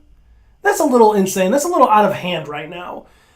Now, the other thing is that when I look at Desean Watson, yes, he's a fantastic player. He's awesome, but he hasn't played in a year, so we really don't know, what he's capable of at the moment. I mean, you remember when a couple players, like David Johnson, didn't play in a full year, comes back, doesn't look 100%, still isn't 100%, still doesn't run the ball the same way that he used to. I mean, it happens to players. But for Desean Watson, I really do feel like that Desean Watson should in fact not play. I really do believe that Desean Watson shouldn't be able to play. Just because of his court cases. I feel like that he needs to be excluded from the NFL right now and just move on. Wait until after your court cases are all done. Once your court cases are all done, then come on and try back out. But if that's the possibility, then why isn't Colin Kaepernick back? Why isn't the NFL allowing Colin Kaepernick to come back? Because he has a voice? Because he's preaching? He's not very good. He was, though. He took the 49ers to the Super Bowl. Yeah, but sometimes that comes to schemes. Sometimes that comes with coaching. People don't look at everything that's inside a team. And, it even goes all the way up to the upper management. And it shows again today. The 49ers are a team that has gone deep into, the playoffs with a very mediocre quarterback, just like they did when they had Colin Kaepernick. it shows how good the organization is. They're very strong. They're very organized. It's just, it's the complete opposite of what Detroit is. I like to mention Detroit a lot, when we talk, because it's just so crazy how bad they are. And you just hope that they can get it around with everything they got right now. They've got everything. They cleaned house. They've got good things in mind. They've got They've got some picks coming. So we'll see. Yeah. But one thing I did want to mention, let's talk. Did you see that the Bears are not gonna make an offer to Allen Robinson, or are they gonna let him walk to free agency? Yeah, they're gonna let him. Congratulations, Allen Robinson, bro. Good job, man, dude. I am super, super happy for Allen Robinson. I'll tell you why I'm happy for Allen Robinson. Because now you can explore and get a better team. They don't even have a quarterback. Justin Field isn't even as good. When were we talking on the show? Was it Tuesday? It was Monday. We brought up Allen Robinson. Yeah. On how where would he go, etc. etc. With that being said, Dave, back to our Monday. Yeah. Let's go back to Monday. Stick by where you would say Allen Robinson would go, or do you think you got a different mind change, or where would you like to see Robinson go? So now that he's actually been 100% cleared, he's not going to be Chicago Bear. He's definitely a free agent. Yeah. So there's a few teams that I can see him going to. There's 4. Okay. Without Ruggs over there in Las Vegas, that would be great. That would be a great spot for him to go. You go down to Miami. That would be a perfect spot for him to go. You look over with David Mills. I mean, David Mills has been the most consistent quarterback, for that team, for the Texans. I would like to see possibly going to the Texans, opening up a little bit. I mean, if the Texans decide to sign back Cooks, it would open the field a lot for Cooks. It would open the field a lot for the running game. It would open the field up. But my other team would have to be Green Bay or Detroit. I mean, if Green Bay loses Adams, Allen Robinson would be a perfect move. I think I'm gonna stick to my guns. If I did have to put a top. Let's see. What did you say? You got 4 teams. Did you finish your 4? Yeah. Green Bay and the Lions are right there with each other because you can't really pick that spot. But I would like to see him go for my number 1 team, and that's the Raiders right now. I would love for him to go to the Raiders.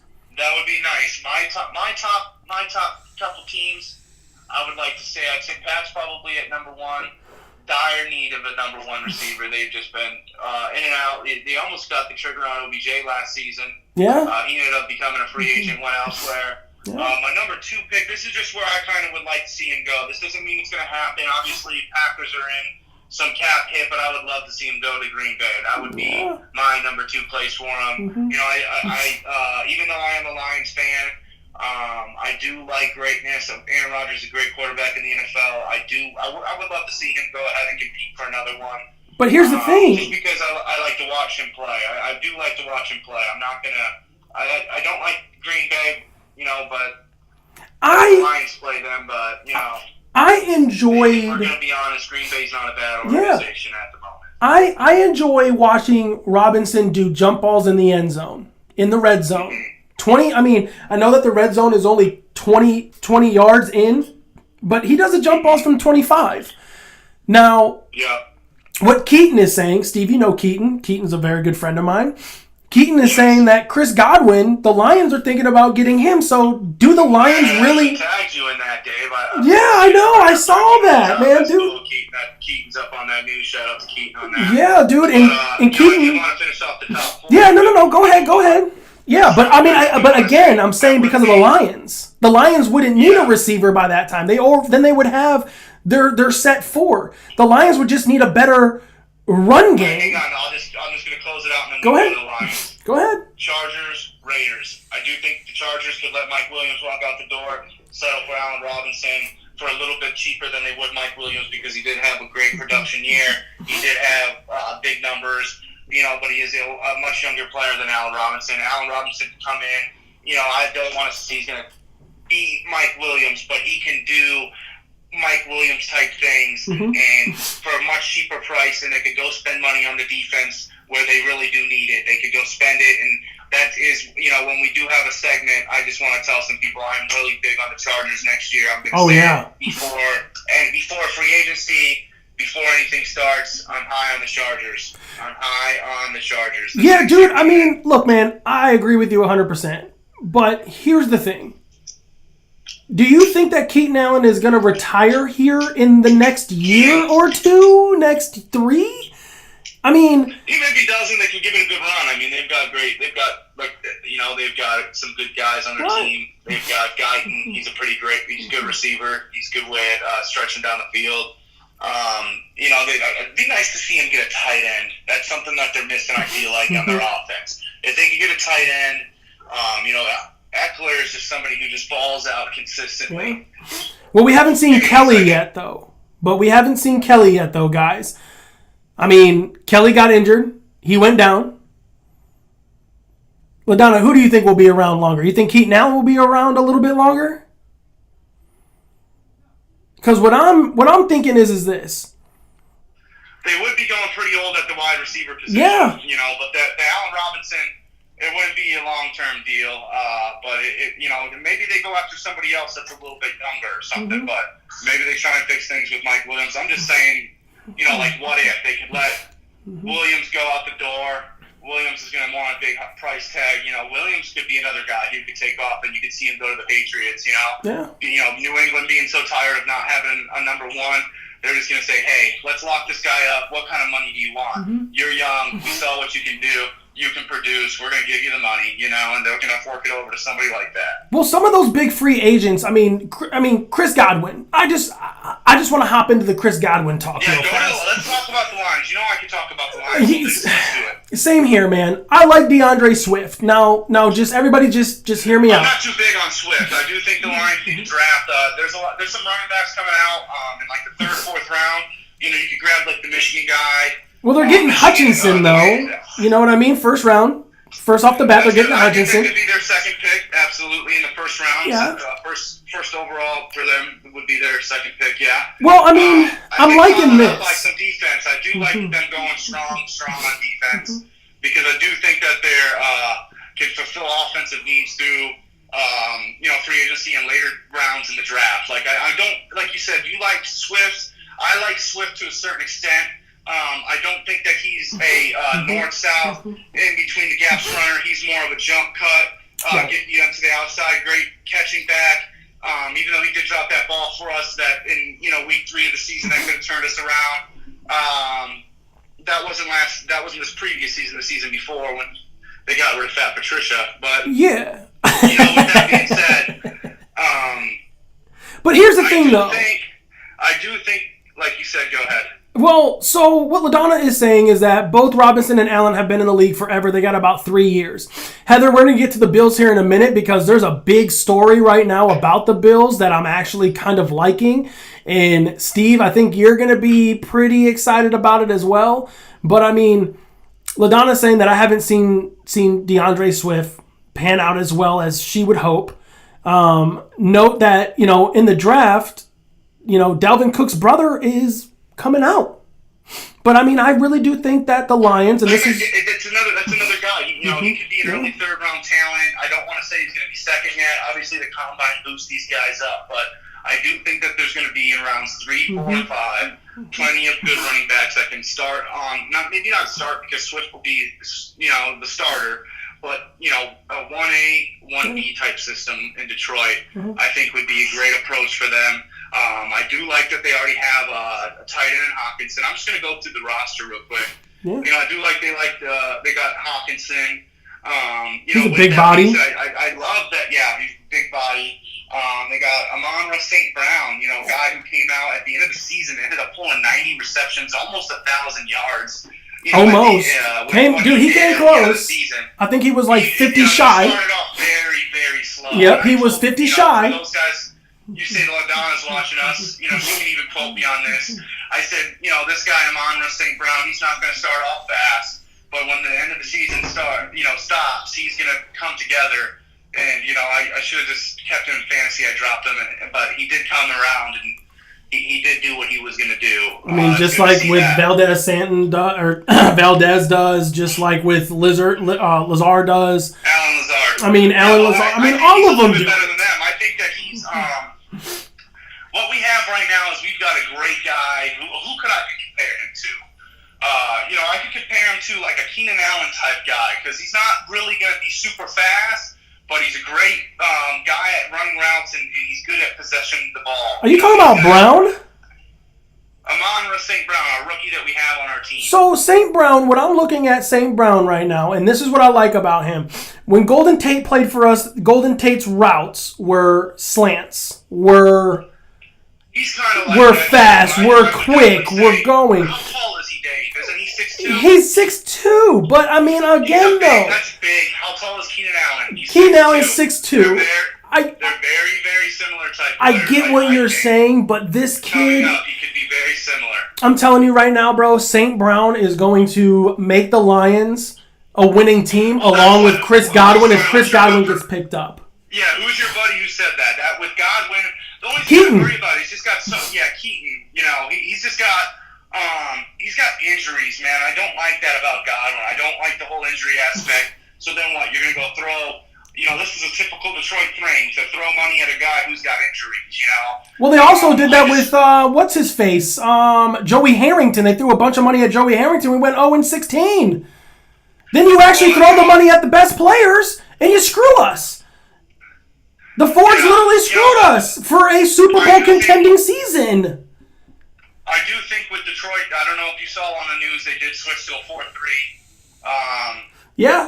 So they will be going to, that kind of shows that they will be drafting Hutchinson. Finally, you're doing a 4-3. On Monday on the show, I do believe that the Jaguars are going to go offensive line to protect Trevor Lawrence. So that definitely opens the door for us to grab Hutch. Well, they need to get about 2 or 3 of them, offensive linemen. They need to get about 2 or 3 of them over there in Jacksonville. Yeah. They also need to get something up there at the Jets. They also need to get something down there at the Texans. They also need to start looking at what Seattle is. I mean, so real quick before we go any further, but the Bills, dude, this is crazy to me. The Bills are thinking about going after Rob Gronkowski, the Gronk, the big man, the beast.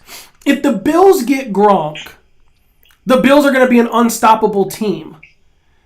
I mean, if you look at... They need a running game. No. I do agree, but they have Singletary. Singletary wasn't bad. They have Zach Moss. Moss wasn't bad. He's okay. They need a running back. You're talking about... Well, they're going to get a running back in the draft. He's a backup. I don't know what... Singletary as a starter, maybe... He's just small. He's a very small running back. I think he's 5'8". Mm-hmm. I'm not saying that that's bad, but he's got a very small size to him. I think they need a bigger back. They do, but there are a couple. The tackles, and Zach Moss is not the answer. No, he's not. There's a lot of guys in the 3 to 5 rounds. I do think maybe if they can get they need another wide receiver. Taylor Gabriel, he panned out really good. He's going to be good. 4 touchdowns, over 100 yards. Like they got to get some other pieces, though. It's just not adding Gronk, and it's the end of the case. They need O-line. Yeah, they do. They need Gronk. That'd be nice to add to run with, Dawson Knox and Gronk. But you know that... Need a running back. But if you're going to do twin tight ends, you need a running back. But when you're looking at Gronkowski, though, Gronk is going to open up the field so much for them, and he's also good at passing blocks. He's also good at running the seams. He's good at running blocks game. I mean, this is literally going to open up the field. I mean, it's going to open up the seam. That's where he likes to go, is right up the middle, wide open streaks. Then you got Stephon Diggs. You got Gabriel. You got little Cole Beasley. You got who's the other tight end? I can't remember his name. Thank you so much, Knox. And you can always do a wildcat offense with the other 2 that you have at Zach Moss and Singletary. You can put Allen. They don't have enough. They don't got the O-line. Those guys aren't good enough to run the ball like that. They need another receiver. I mean, this is what I said. Buffalo, they almost beat the Chiefs with what they had, and that's why I thought personally that the Bengals were going to beat the Chiefs because so did I. They've got much more firepower on offense, and the Chiefs' defense couldn't handle it. The game didn't start out how I thought it would start out, but in the end, it did finish how I thought it would finish. Well, here's also a crazy thing, too, winning the game. is that Tyrann Mathieu is probably not going to be a Chief next year. And that's what it's saying. That Tyrann Mathieu may not be a Chief. Guys, we're going to have all this talk as well on this Sunday coming up too. But Tyrann Mathieu isn't going to be possibly a Chief. He may go to Washington. I mean, he may go to the Pats. I mean, this is big news for these teams that are looking for a safety or looking for a free safety. Detroit is looking for one, but I think they're going to go a little younger. But the Honey Badger is going to be too much, though, man. Dude, No, they're going after a guy, Marcus Williams, is what they're tying Detroit to, who's going to cost from the Jets. Around, Isn't he from the Jets? He plays for the Saints. The Saints. Yeah. Okay. But he's going to cost probably like 11 to 13 mil, so they're going to take some guys off their books. But, with that being said, I do think the Honey Badger, Patriots is a nice place for him. Yeah. I mean, Jacoby Myers it was starting to get off. I mean, he did have 1,000 yards. He only had 1 or 2 touchdowns. He scored a touchdown, later on in the season. Mac Jones was trying to give him the ball, but he just every single time he caught the ball, man, he was going down at the 2-yard line, the 1-yard line, the 5-yard line. Every time that you thought, oh my God, he's going to get a touchdown, and he just doesn't get there. The Pats need to figure out something else. I think the Pats do need to go after a couple wide receivers that are on here. I mean, what I like right now is Jamison Crowder. I mean, he wasn't too bad at the Jets. I think Miami could use him. I think Detroit, maybe not. No, I mean, I'm just thinking what the Jets need more, and I think the Jets need more of an offensive line. I mean, there's a lot of O-line out there that is now a free agent. I mean, you got 2 people, you got 2 or 3 of them from the Eagles. You got a couple of them over at the Raiders. You got a couple of them at Seattle. You got a couple of them at Cardinals, Carolina. I mean, what do you think that the Jets need to start doing? Winning would be a start, but I'm just kidding. They need to start building their team, like they've been, trying to do. They have a decent quarterback maybe in Zach Wilson. I guess we can see what that's going to do. Well, Wilson keeps getting hit. If they had an O-line, Wilson would be perfect. I mean, the guy was on fire in the beginning of the year. He was showing his gun, his arm. He was showing his speed. He was showing the run game. They just need to... Every single team needs to understand. You have a heart, right? Well, you have to protect your heart. Your O-line protects your heart, and that is your quarterback. In order to win games, you have to protect that heart, and your quarterback is your heart and soul. The Jets are garbage, Heather. You're right. Winning would be fun for them, yeah. But a lot of teams need to start understanding that an O-line is where you need to start. And for me personally, if I was a GM or a coach or an owner, I would look at the team that I have, such as the Jets, and say, well, I need a line. I need an offensive line. What other teams could use an O-line, Steve? There's quite a few of them. I don't think that... who else could use, Trevor Lawrence with the Jags, that's a team that could use some O-line help. Yeah. The Eagles. No, the Eagles got they could maybe take a guard or something, but they've got, some older guys who are pretty good on the O-line for them. The Texans obviously need O-line. They need just about everything. We just talked about the Jets. They could use some O-line. The Buffalo Bills could use some O-line. Cincinnati Bengals definitely could use some O-line. I think there's some O-line needy teams out there. This is a good draft for that. There's some good guys in free agency. I mean, the Bengals had 71 sacks, and they still went to the Super Bowl and almost damn near won. Cardinals. Yeah, so, but this is the thing. I do want to say some of those sacks, 79 sacks, that's not all on the O-line. and some of those are on Joe Burrow, just being, in his second year and stuff like that. And that's that's going to come along, and they'll watch tape, and that stuff will get cleared up, along with them getting an O-line. And I guarantee I can see 71 being far, far less if they put the right pieces on the team. I mean, you see how some of these teams with good O-lines are, they don't allow a lot of sacks throughout the whole season. Yeah, that's true, man. You can take the one off of, they all have 7 sacks maybe in the season. Yep. Well, what about Kyler Murray? I mean, earlier this year we saw Kyler unfollow all of his people on Instagram, all over his social media. The Cardinals were looking great, dude. 8-0. He gets hurt against Green Bay, goes down week 8. DeAndre Hopkins didn't come back from that injury in week 8 as well. We didn't see him touch the field. He came back in week 8, but didn't look like his full potential. What does this mean for Kyler Murray and the Cardinals? Do you think that the Cardinals are going to come back out and do something better, bigger than what they did last year, starting off at 8-0? I mean, they were the best team. I think the contract that he's asking for is a little absurd, just with how he's played and what the numbers that he's produced since he came back. Yeah, I don't know. Does he have any playoff wins?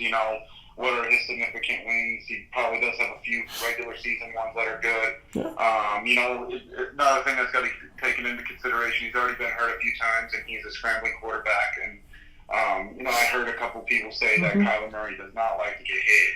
He's not a pocket passer, so he's going to be getting hit. He wants to get that contract locked up. Well, nobody wants to get hit, man, against these 300-plus pound guys. Yeah, but there's some guys who just don't mind. Like, there's, you can tell Joe Burrow, he can get hit right back up. I mean, Ben Roethlisberger, Kyler Murray, Matthew Stafford. Like, Kyler Murray is a guy who does not want to get hit. Like, that's why you see him run away the way he does. Like, he's a little toddler and took something from his mother or something, and he's run away like that because he's scared to get hit because, he's got those injuries and he's pretty fragile. I'm not, being mean or nothing, but, when your body's built like that and like you did say 300-pound guys are landing on you, it comes into play.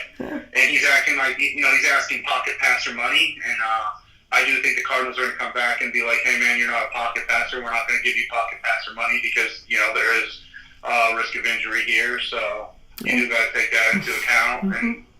And we'll see what kind of contract he gets from here on out, and hopefully they can resolve it. I would be upset as a Cardinals organization, like, why? Why are you asking us this, 2 years before you're actually supposed to get paid? I mean, you understand why, but just, why are you doing this? Like, ruining what we have going and just making a distraction that's unnecessary for our team when we're going in the right direction. Just made the playoffs. The Cardinals are another team who've been in and out of the playoffs for the past, several years, and you just would hate for them to, take a downward spiral because of, Kyler Murray trying to get paid. Yeah, man. Hey, look, I agree. LaDonna is also saying that they're going to invest into Kyler, but they also need to invest into an O-line. Heather's saying the same thing. LaDonna's also saying that, Kyler's barely 6 feet, and he just likes to run. But I want to go to your guy. I want to go to the Chargers. What do you see in Justin Herbert for this year? How is the Chargers going to affect the NFL right now? With how he's been playing, right? How do you feel that Justin Herbert is playing? I mean, I think he's playing outstanding. I think he's playing to the highest caliber. But what do you see for the Chargers? You can't argue against the stats. I think he's definitely heading in the right direction. I think the team is pretty smart. You saw them last year grab a left tackle. I believe I can't recall his exact name, but he is very, very good. It's on the tip of my tongue. I forget it right now. We'll come back to that. But they did grab left tackle to protect the quarterback. Yeah. You saw his numbers did not, fall at all. He's just continued to go, or if not gotten better since his rookie year. But I do think, like I said, they've got $46 million in cap space. They'll spend it right on defense. They do, if they want to go with the Mike Williams direction. It's not a bad idea. Obviously, I would love to see Mike Williams still play for them. But if they don't, go cheaper version, Allen Robinson would be that kind of guy. But do see them spending a lot on defense. Maybe getting somebody else to tag team with Joey Bosa. You see how these tandems. Yeah. You can't block. You can double team one guy, but it's hard to double team two guys. And once you double team two guys, it opens up the lanes for these other guys coming in and rushing on these. You can't do two. You can't do two apiece when there's four linemen or four guys rushing. And, the defensive coordinators are coming up with blitzes, and once you come up with these blitzes and you have these kinds of studs that are, taking on double teams, right away they forget about these linebackers coming through or these safeties, and it opens a lot of lanes for the coordinator to come up with different plays. So I do like the Chargers a lot. Absolutely. With Derwin James. Yeah, man, absolutely. I mean, they got Keaton Allen over there. That is, he's getting older. I think he's got 2 years. 2 years left. Mike Williams is probably going to ask for a bigger contract extension. That's for sure. I mean, I think he's going to be asking for 5-6 years. I think he's going to ask for about 55, 60 mil. For those 5-6 years. But much more than that. But yeah, 5 to 6 years. He's going to get a lot of money. No, yeah, man, dude, absolutely. I mean, I'm watching some of this, and Kelly's coming back. They're running back. Kelly is coming back. They're rookie. Eckler's looking nice. He's a great catching back. He's a great running back. He's small. He's shifty. Hardly can touch. But what I want to know is this. Carolina is having trouble with the quarterbacks. They're having trouble keeping them. Sam Darnold goes down. They were one of the best teams starting off. 4-0 starting. Then Cam Newton comes into play. Cam plays like he's never left. What do you think that the Panthers need to do to hold these quarterbacks? I just think it's really hard to find a franchise quarterback. I mean, you just kind of do what you need, everything just to get one. I don't want to keep boring people with Detroit, but, take Detroit, for example. They had the starting quarterback for 12 years, and they just couldn't put it together with the coaching, and that's why I was saying, everything up to the organization, to the top of the top, where the general manager is, the owner, the person who's making the shots on personnel. It just all matters. And once all those pieces fall into play, you get a Super Bowl. But, yeah, I do think it's hard for Carolina to get a quarterback right now. I thought Sam Darnold was the guy. Right. I guess not.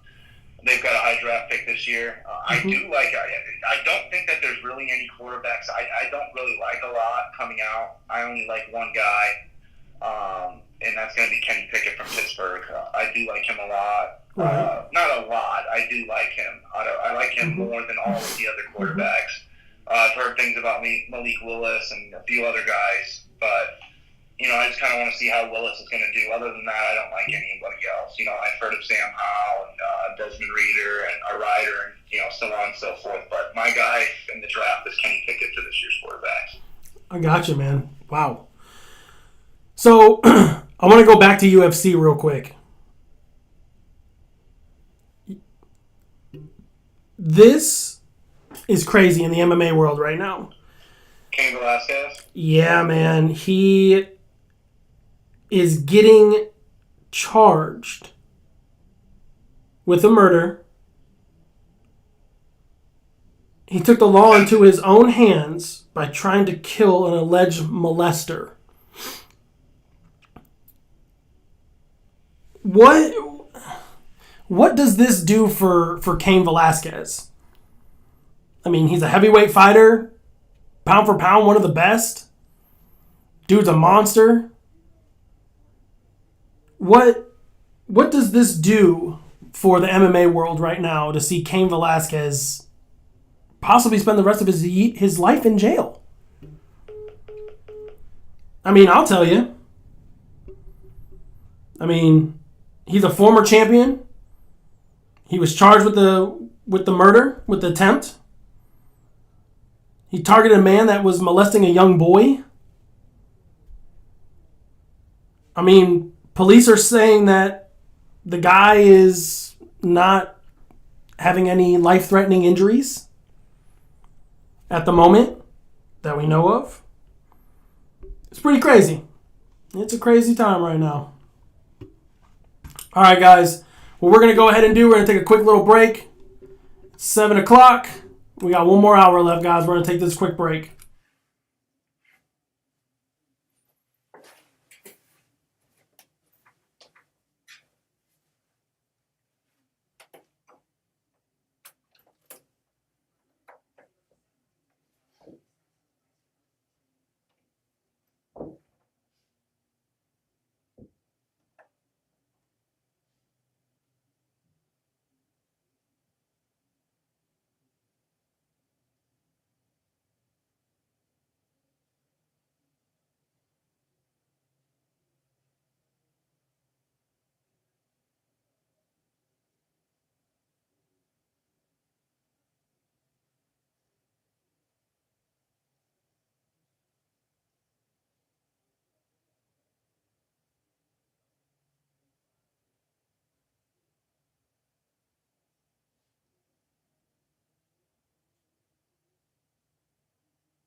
All right, what's going on, Sports Mafia?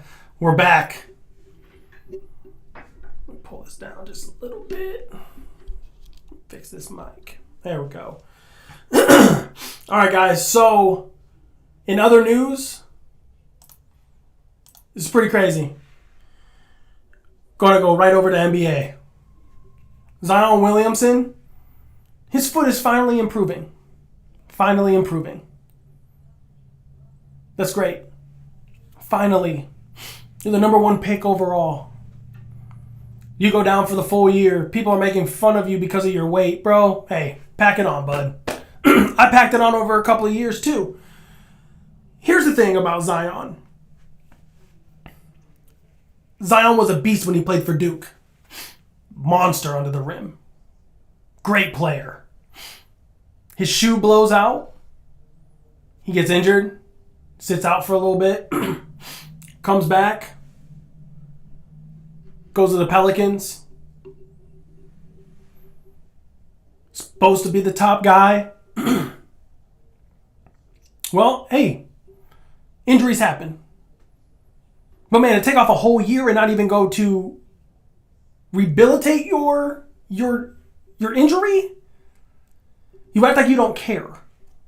That's what you're acting like right now. You're acting like you don't even care. Get up. Get out there. Get in the gym. Get in the training facilities. And get ready to play. The Pelicans are not doing so well. They're not having a winning season right now. They need him back. They need to bring him back. They need to hurry up and get him back. They need to figure out a plan of how to get him on a fast track to get him there.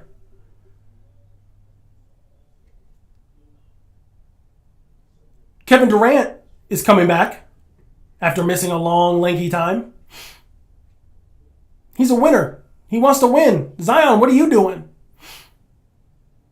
Kevin Durant finally wants to get somewhere. You don't see him sitting down, sitting at home, doing nothing. You see him getting ready. Kevin Durant will be back later on this week or next week. He'll be ready to play. He'll be playing with Ben Simmons, Steph Curry, Drummond. It's awesome. It's awesome to see him come back, finally. Congrats.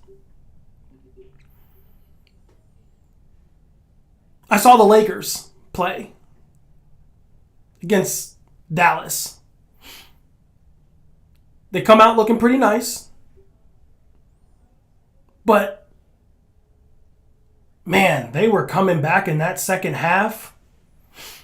They were down by a good amount. They were down over 20 points. LeBron came over, took over. He shot a couple threes. That looked really nice. It looked really good.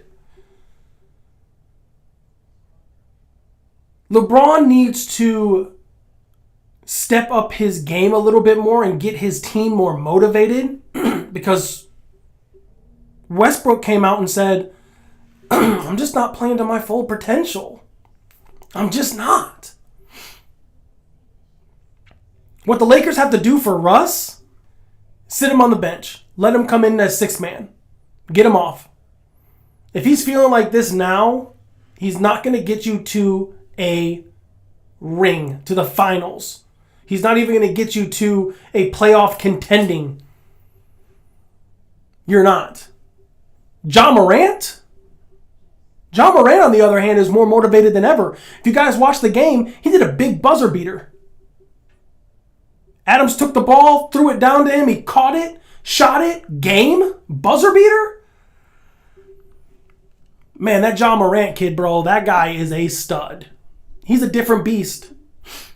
He really is, man. He is a different beast. He is a different man. I'm going to call him Houdini. Ja is literally Houdini. Once he drives and he does that spin move, you see him, now you don't. And he makes it every time. Ja Morant is phenomenal. Phenomenal. That Memphis Grizzlies team is fun to watch as well. I love the way how Ja just is facilitating with everybody. I love how Adams is getting into the game. That team is just together. It's really good. It's actually a fun team to watch. Charlotte Hornets. Now, that's the most electrifying team. LaMelo Ball and Miles Bridges.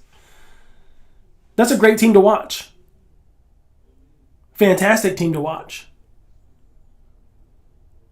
I love watching Miles Bridges. The guy's a beast. You can't stop him underneath. You can't stop his dunks. You can't stop him. LaMelo Ball, you can't stop him either. Rozier, you can't stop him. That's a great team down there. The Bucks are looking amazing. Giannis, Chris Middleton, they're looking great.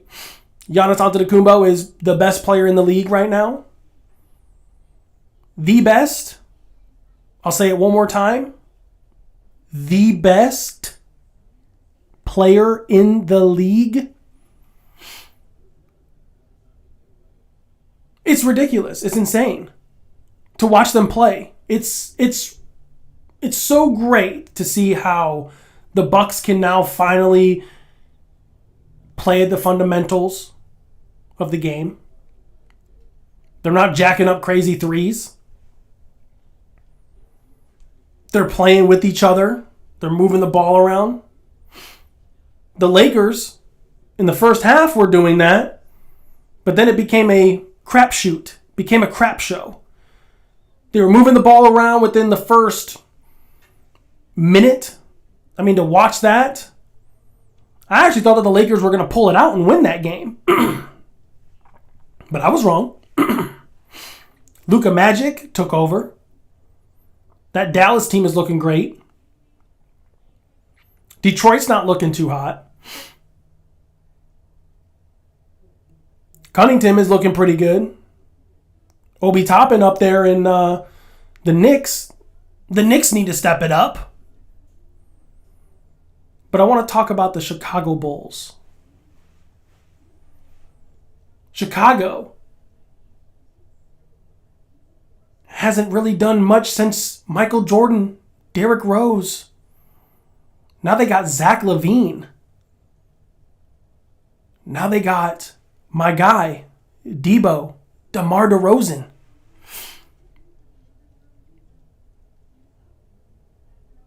Everybody thought that Kobe White was going to be their calling.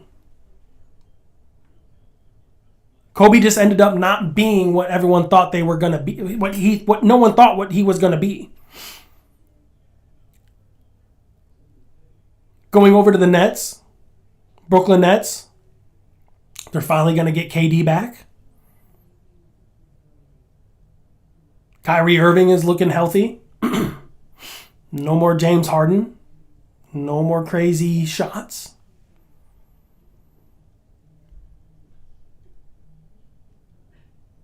It's crazy.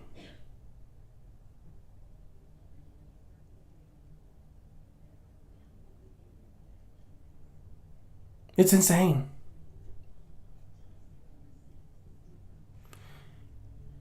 Steve is saying that the audience is down due to ongoing circumstances.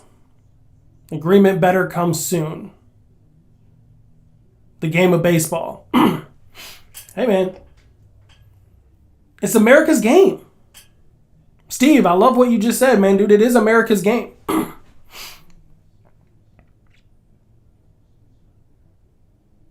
We were just talking about that early on in the show. That was the first 45 minutes. The lockout needs to end. We need to start seeing these players hit the field, start playing again. I know that I'm bouncing around, but, guys, I'm closing it out by myself. I need some ideas in the chat. Where is everybody? Let's skip over to baseball. Steve, who's your favorite team, man? Let's just start there. Who's your favorite team?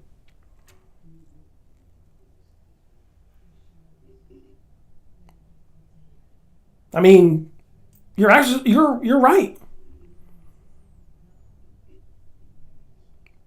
Baseball needs to hurry up and come back. It's America's favorite sport.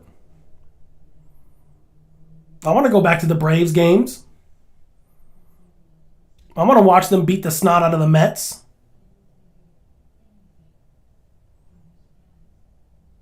I want to see them beat the Nationals.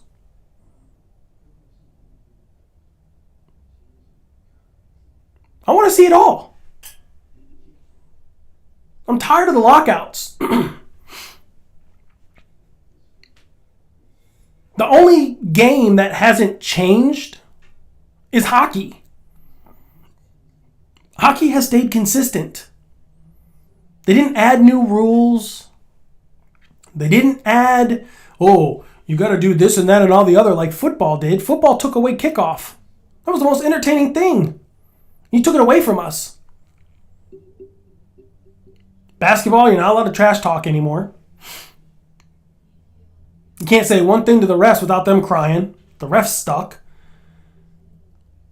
Football, the refs suck. Baseball, the umps suck. Hockey, the refs are the only things that is consistent. Hockey is the only sport that is consistent. All these years, hockey has never changed. Has never changed. Hasn't changed.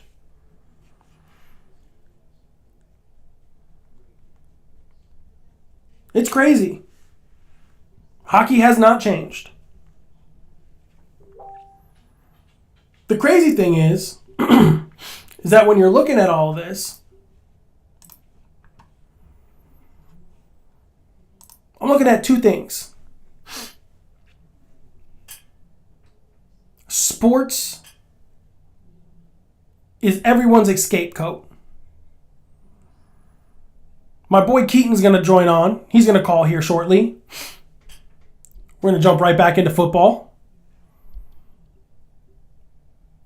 But hockey is the only sport that hasn't changed.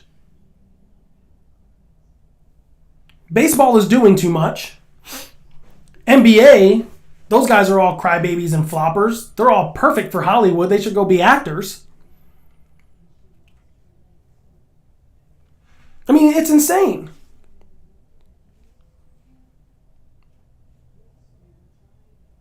I look at Miami Heat, Jimmy Butler. I mean, he was just crying the other day about a call that he didn't get. And he was hardly touched.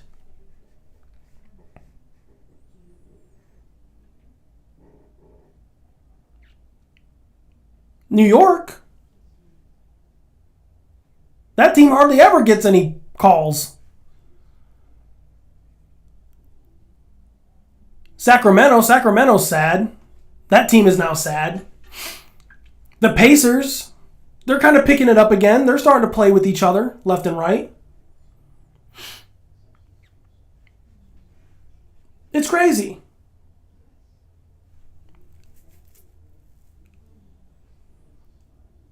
I like the way how basketball is playing more of the 3 game. Now they're thinking of adding in a fourth, like a 4-point shot. Why?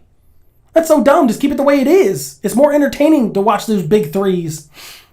Those big, massive dunks. It's awesome. Football keeps changing. Football keeps changing. You can't hit above the shoulder pads. Can't do chop blocks anymore because you don't want people to get injured. I get it. I understand. Aaron Rodgers. Send him to the Broncos. Let the Broncos have him. Let the Broncos play.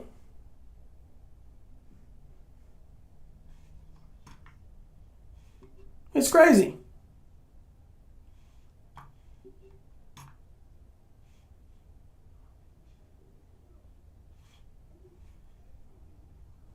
I'm sitting back and, letting this all plan out for the MLB. But it's difficult to see America's greatest game be out for so long. Yes, Donna, you're correct. NFL overtime rules do have to change. And this is what I think.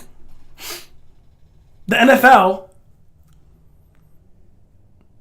once the team that calls heads or tails, if it lands on heads and they called heads. They score a touchdown. The other team should be allowed. Should be allowed to have a second chance. If they miss it out in 4 downs or an interception or a missed field goal, I mean, you can't get a field goal at that point if you score a touchdown. Like the Chiefs and the Bills, for instance. Like, let's just take that into consideration here. I feel like that the Bills should have had the opportunity. I feel like that if you can't conduct a winner, there shouldn't be any ties either. Like basketball goes into several overtimes. Hockey goes into a shootout. College goes on from the 25-yard line and keeps going until they get a winner. The NFL needs to figure that out. The NFL needs to start doing that. Get an actual winner, not a tiebreaker. That doesn't make any sense to me. Once spring training begins. All right, so Steve is saying once spring training begins, we will have an idea. Tigers could be interested. Oh, yeah. Yeah, hey, I agree 100%. Oh, Keaton's calling in. Keaton, my man, what's going on? Welcome to the show. Hi, I'm here. Sorry, I got stuck driving a car. I'm still driving a car. No, man, you're good, bud. So, who's your favorite team? Football. The Pack. Okay. Go Pack, go. The Pack and the Bucks. Ugh. So let me ask you this real quick, man. Where do you think Aaron Rodgers should go? Can you hear me? Say again? So where do you think Aaron Rodgers should go? Do you think Aaron Rodgers should stay at Green Bay? Go to the Broncos? Go to the Saints? No. The Saints don't have any money. They don't have enough money. Okay. The Saints are in the same boat as I am, or my team is. Okay. I feel like it should be. I want him to go to the Broncos just because I don't want him on our team anymore. All right. Well, why do you think he should go to the Broncos?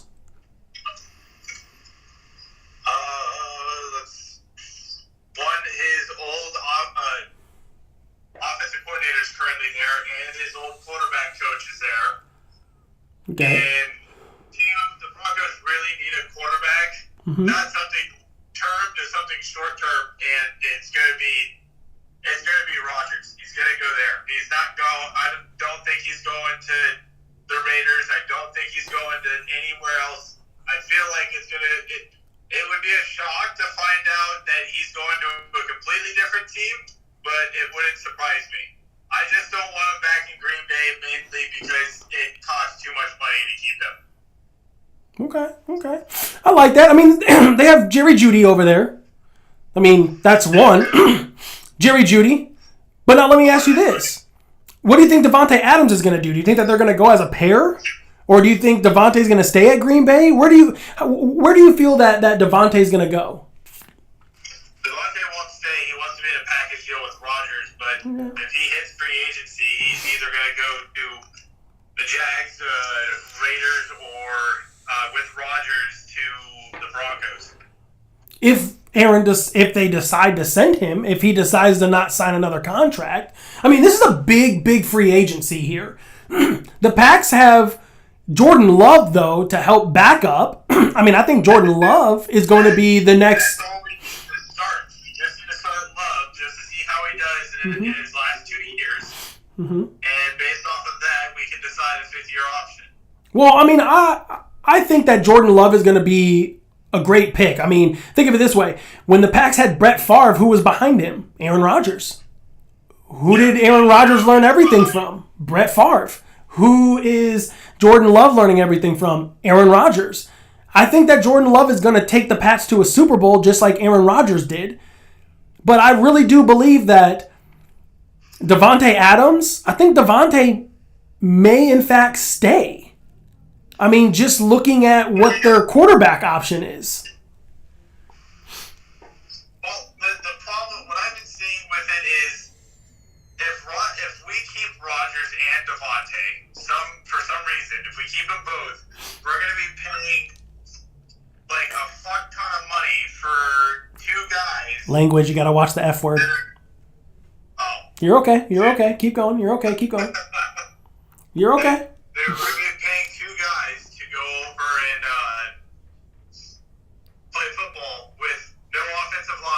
no defense. Right. Whereas all of our contracts for everybody else all expire this year and next year. Yep. But I would like to keep Devondre Campbell? Yeah, Campbell. Yep. And Za'Darius Smith and a few other guys on the team. Well, Za'Darius is next year, isn't it? Smith is his contract is up next year. Next year, Gerard's is next year. Rogers just needs to go so that we can have money to pay those guys. And then Devontae, either he goes or stays. It will at least post with money for next year. Right. I just don't think it's a smart idea that we should be going after or trying to keep him on the team. Yeah, hey man, absolutely. Steve, man, to answer your question real quick, what he says is, who do I have for March Madness? I haven't seen the bracket yet, so I'm not really 100% sure. On Sunday or that following Wednesday, we're gonna do the March Madness bracket, and we're gonna figure that out. Keaton, do you watch college basketball? I do, but I just pick random teams that look cool. So let me ask you this, though. Who do you think is going to win the March Madness? I mean, you're looking at Auburn. Auburn's looking pretty good. You got Gonzaga. Gonzaga's looking pretty good. Arkansas just beat Kentucky. Kentucky, woo, that was a big upset. I mean, it's literally too hard to tell right now with this March Madness of who is going to take it. It's going to be the Gators. Oh. Florida's going to do it. You think Florida's going to take it? Yeah. You think the Florida Gators are going to take it? Florida could, yeah, I can see Florida there. Okay. So you got Florida. But I've been trying to get more into watching college and stuff, so I haven't really seen a whole lot. I've been mainly just been currently watching hockey, football, and basketball. Perfect, man. Hey, so let me ask you this about hockey. Who do you think? Okay. I know that you're a Tampa Bay Lightning fan. Yep, and I'm going back there. Okay. Yeah, you're moving back, aren't you? You're moving back here shortly. Yeah, I leave on Tuesday. Okay. Tuesday. All right, cool, man. So I'll see you when you come through Georgia. Everyone, so what my aunt is saying is that she loves Gonzaga. She thinks Gonzaga is very fun to watch. She thinks Gonzaga. My little nephew is saying Auburn have had a lot of upsets. Yes, that's very true. Auburn has. But I got to see who is going to I have to see the brackets before it even comes, before I can pick a team. But in hockey, you just pick one at random. Yeah. I mean, I would like to see, I would like to see Duke do it because it's Coach K's last year. I would love to see Duke win it. I would like to see Auburn. Auburn hasn't won in quite some time. The Gators are looking good, as always. I mean, they have always have a great basketball team. Arkansas, just beat Kentucky. Yeah, Notre Dame could do it too, man. I mean, I have to see the bracket and who they're playing and do the data on all of it to figure it out. But what I do want to do is talk about hockey. Oh, thank you. Because not a lot of people on the I have a couple people on the show that don't know a whole lot about hockey. But Keaton, who is going to be your top contender for hockey? The Lightning, the Hurricanes, the Panthers. Okay. Are the three. I think they're all in the East, I hope, because I'm going to sound really dumb if they're not in the East. Yeah, I think they are. And then I feel like it will be, I don't even know who's the other candidate. The Golden Knights won't make it. They can't do anything. I got you right here. You ready? So in Eastern Conference, you have Carolina Hurricanes still at number 1. You have the Florida Panthers following right behind. You have Tampa Bay following right underneath them at 3. Pittsburgh Penguins at number 4. Toronto at 5. New York Rangers. Boston. Washington Capitals. Alexander Ovechkin. He's still the number 1 player. Then you got the Blue Jackets. Detroit Red Wings. Yeah. Then you got the Red Wings are in contention? Well, no. I'm just giving you the rundown. The Islanders, Ottawa. They just got beat by someone. Yeah, we get beat by a lot of teams. But your top 5 in the East is Carolina, Panthers, Tampa, Pittsburgh, and Toronto Maple Leafs. Toronto just got their I only think the top 3 are going to be the ones that actually could make it. Everybody else, I feel like they're just there.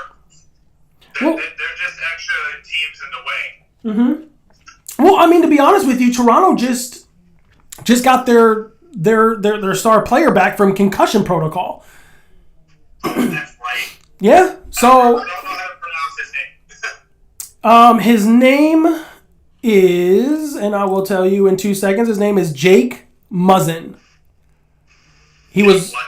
Muzzin.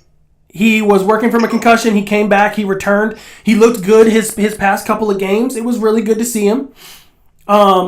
Steve is saying, how did Tampa become the city of champions? Because they played really well. They played super well.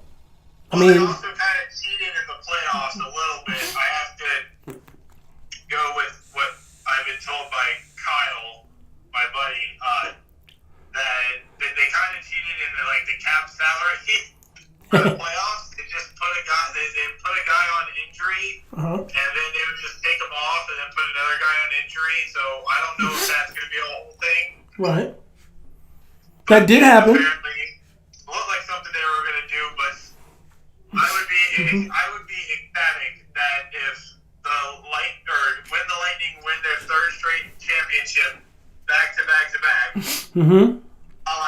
while I move there would be amazing. Yeah, man. So you can go watch the game, man. That'd be awesome to watch too. So. Yeah, if I get tickets, I'm taking people with me. So in the Western Conference, number 1 you have Colorado Avalanche. Number 2 you have the Blues. Yeah, number 2 you have the Blues. Number 3 you have but just listen to this. Number 3 you have the Flames, Calgary. Number 4 you have Minnesota Wild. Number 5 you have the Los Angeles Kings. The Predators fall right behind them, and then it goes the Knights, Las Vegas Knights right after that. Then you got Dallas Stars that are, they're improving. But you have a lot of teams that are 53, 52, 53, and 29. There's a lot of those teams. So actually, I mean, in the West, it's literally anybody's ball game right now at this moment. Yeah. Well, I mean, after hearing that, what do you see in this forthcoming? The Blues are probably, out of all those that you told me, are probably the ones I'm voting with. Okay. The Blues just look really good. You said Calgary Flames are in there? Yeah, they're number 3. Flames are also pretty good too. I watched one of their games the other day. Yeah, they're actually very good, man. The way how they move that puck, they're actually looking very good as well. I mean, Nashville. Yeah, I would like to play a really easy team. Like if the Dallas Stars make it back in, then the Lightning are definitely winning. Yeah, I do agree with that 100%. But I mean, Los Angeles Kings is nothing to sleep on either. I mean, they won a few years ago. Maybe I think it was 7-8 years ago they won. They haven't been back since. Well, no, I lied. They have been back because they beat the Kings, the Las Vegas Knights, when the Las Vegas Knights first became a team. They beat them a few years ago. Or maybe that was San Jose. Nope, I lied. That was San Jose. I'm so sorry. I just corrected myself. That was the Sharks that beat them. But the LA Kings are no sleepers either. I mean, they still have a fantastic team. Minnesota also has a great team too after they haven't even... They've got a really good defense. Yeah, but they haven't been talked about in years, man. The Minnesota Wild just hasn't been talked about. Their defense is still as good as it was a few years ago. They just got to get to the playoffs. They're just annoying to play against. Yeah, I agree. I mean... So let me ask you this. How do you feel about the Lions after this year? I think we need to get rid of Jared Goff. I think Jared Goff needs to leave, and we need to pick up something. Chris Godwin, he is injury prone. David, let me call you back. All right, bye. Anyways, Chris Godwin is injury prone. It's crazy. The funny thing is when you look at the Lions, what do we have to offer? We don't have anything. Jared Goff needs to go, needs to skedaddle. They need to pick somebody up different. I mean, I would love to have Mike Williams, but I mean, that's going to be a bigger payday. And we don't pay players like that. We don't pay $70 million for 5 or 6 years. I would like to see Tyrann Mathieu come over and play safety. That'd be great. That'd be awesome.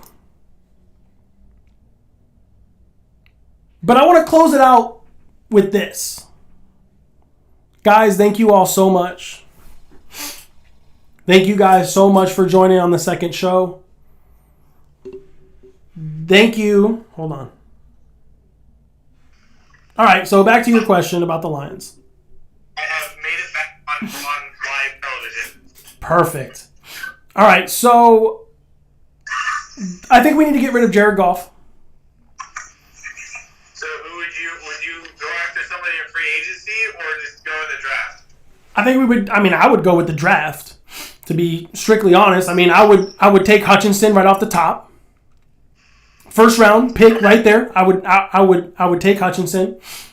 Then I would go and I would look at some of the other quarterbacks that are out there. I mean, Pittsburgh has a pretty good quarterback. Pittsburgh doesn't have anybody. Yeah, no. I'm talking about college. Oh. Pittsburgh has a great quarterback. Yeah, they got Kenny Pickett, I believe. Yep. He's got a great name. Yeah, UCLA has a good quarterback. Who do they have? Isn't that Sam? No, it's not Sam Howell. I can't think of his name off the top of my head. Oh, shoot. It's not, what do you call it? Arizona State has a good quarterback too. Marcus, I think his name is. LaDonna, if you're still watching, what is Arizona State's quarterback's name? He's good. He hasn't declared in the draft just yet. I don't think he will, but it'd be cool to see him. Yeah. There's also a couple others out there. But, I think that the Lions need to figure it out. The Lions have a curse.